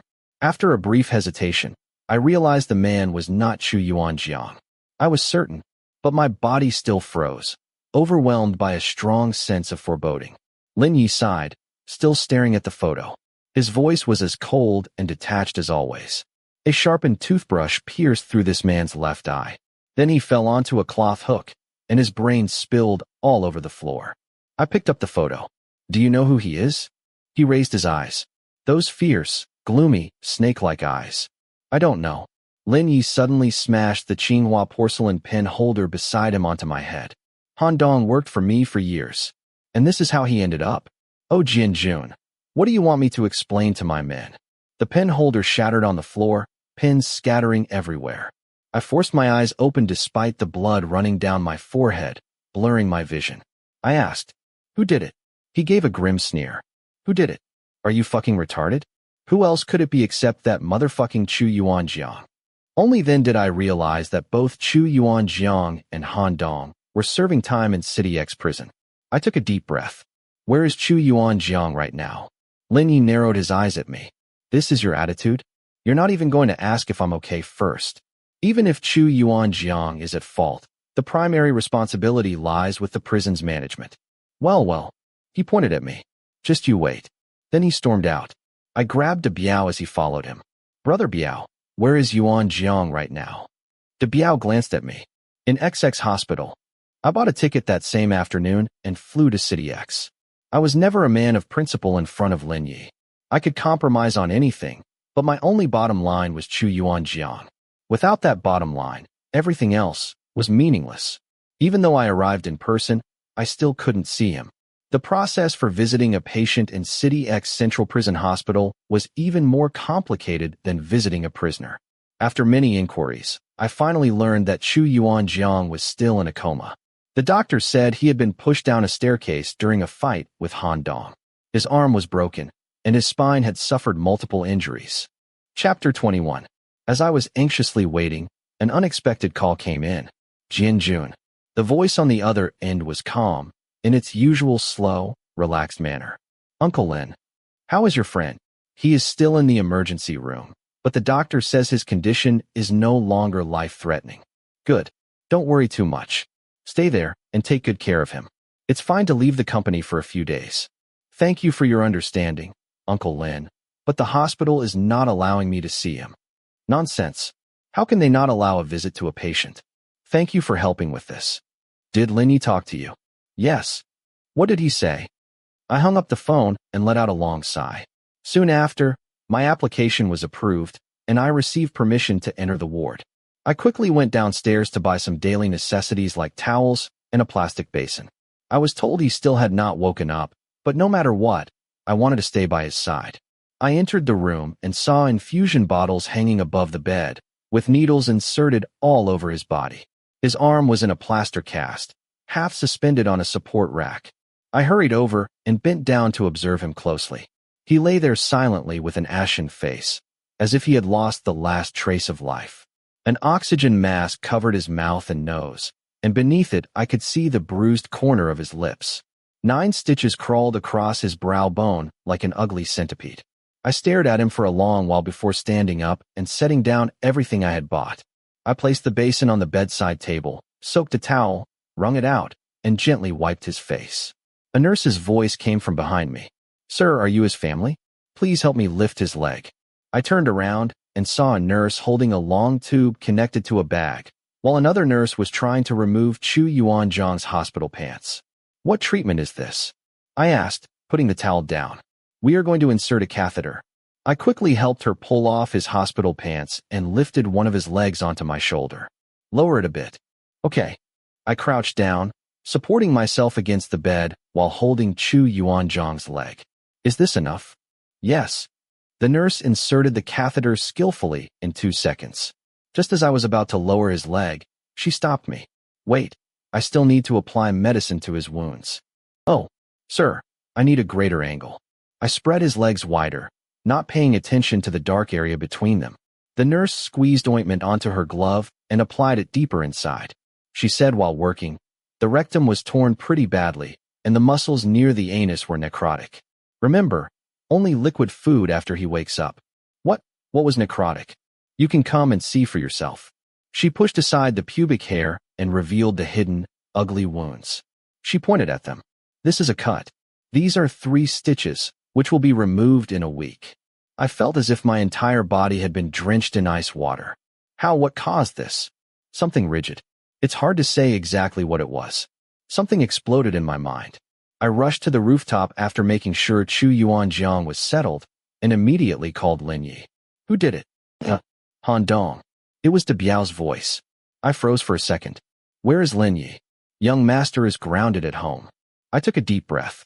Why put Han Dong in the same place as Chu Yuanjiang? All of Han Dong's men are serving in the same prison, while all of Chu Yuanjiang's were executed. He was alone there. Who else did you expect would target him? Bosso, the prison is not your property. Why don't you ask how young master is doing right now? I paused. How is he? Chapter 22. You will know once you come here. Then the call was cut off. I put down the phone and stared at the bright screen. Someone had just told me to stay and take care of Chu a few more days. Now they were asking me to return. No matter what kind of struggles were happening within their family, I couldn't leave Chu Yuanjiang like this. I needed to make sure the first thing he saw when he woke up was me. After thinking it over, I slowly walked back to the ward, pulled up a chair, and sat beside Chu's bed. I was now free to move anywhere in the hospital without anyone stopping me. The staff here treated me very differently compared to when I first arrived. I sighed. It had been too impulsive of me to argue with Lin Yi when I left City B. I shouldn't have spoken up against him like that. No matter what had happened, it had already happened. I needed to calm down, accept it, and make a plan. After all, Chu had killed a man in prison. In the future, further interaction with Lin Yi was inevitable.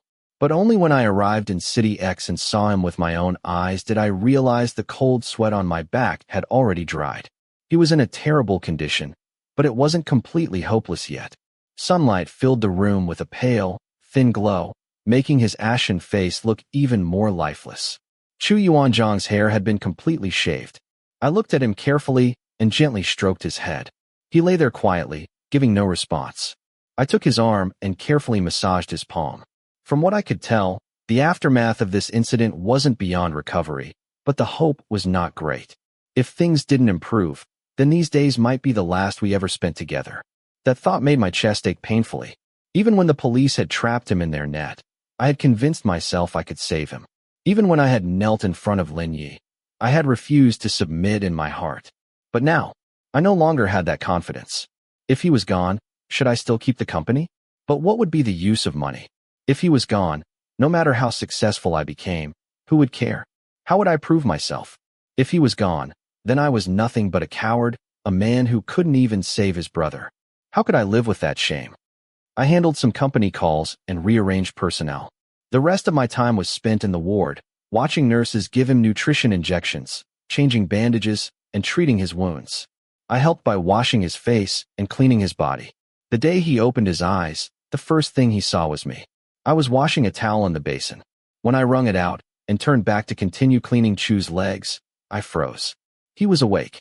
Leaning against the pillow, head tilted slightly, he stared at me with his dark eyes. I felt a surge of emotion.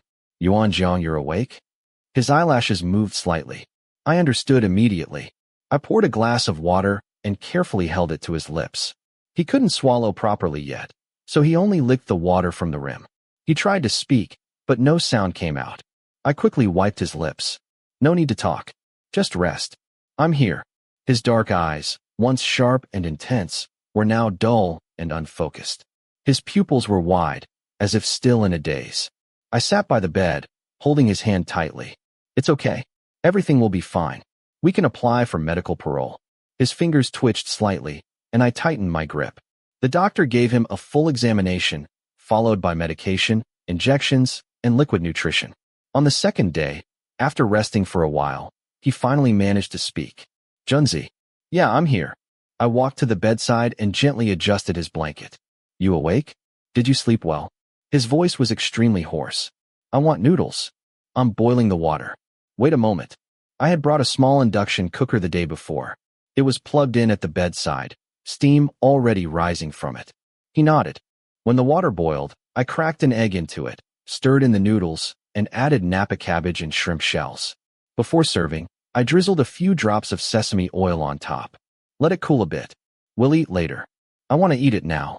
All right. I sat beside him, lifted his head, and propped him up with pillows. Holding the bowl, I scooped up noodles, blew on them, and fed him slowly. Careful. Don't burn your mouth. He nodded. Soon, we finished the bowl together. After eating, he let out a satisfied breath. I set the bowl aside and wiped his mouth with a towel. It reminded me of a time long ago when he had a high fever. We didn't have money for a proper hospital, so I took him to a small clinic for an injection, but it didn't work. In the end, I boiled ginger water and fed it to him little by little, then combed his skin to make him sweat. After he broke the fever, the first thing he asked for was food. Full. I smiled. Junzi. He looked at me and curved his lips slightly. Your noodles are as terrible as ever. I laughed and scolded him lightly. At least be grateful you're being fed. Stop talking nonsense. A while later, the nurse came to change the catheter bag. Chu Yuanjiang asked, I want to use the restroom. Can you unplug the needles? The nurse pointed to the spittoon under the bed. It's here. You can use this. No need to disconnect the needles. I frowned. Can't he go to the toilet? He can't walk right now? How is he supposed to get there? What if I carry him? His arm is still in a cast. How are you going to move him? Chu Yuanjiang smiled faintly. It's fine. He can carry me. He's careful. The nurse replied calmly. Then it won't be our responsibility if his arm gets injured again. She removed the 4 lines. I uncovered the blanket and wrapped his arm around my neck. One hand supported his back, the other his knees, and I lifted him up carefully. The nurse held his broken arm steady as we walked to the bathroom. I placed him gently on the toilet seat and adjusted his arm. Call me when you're done.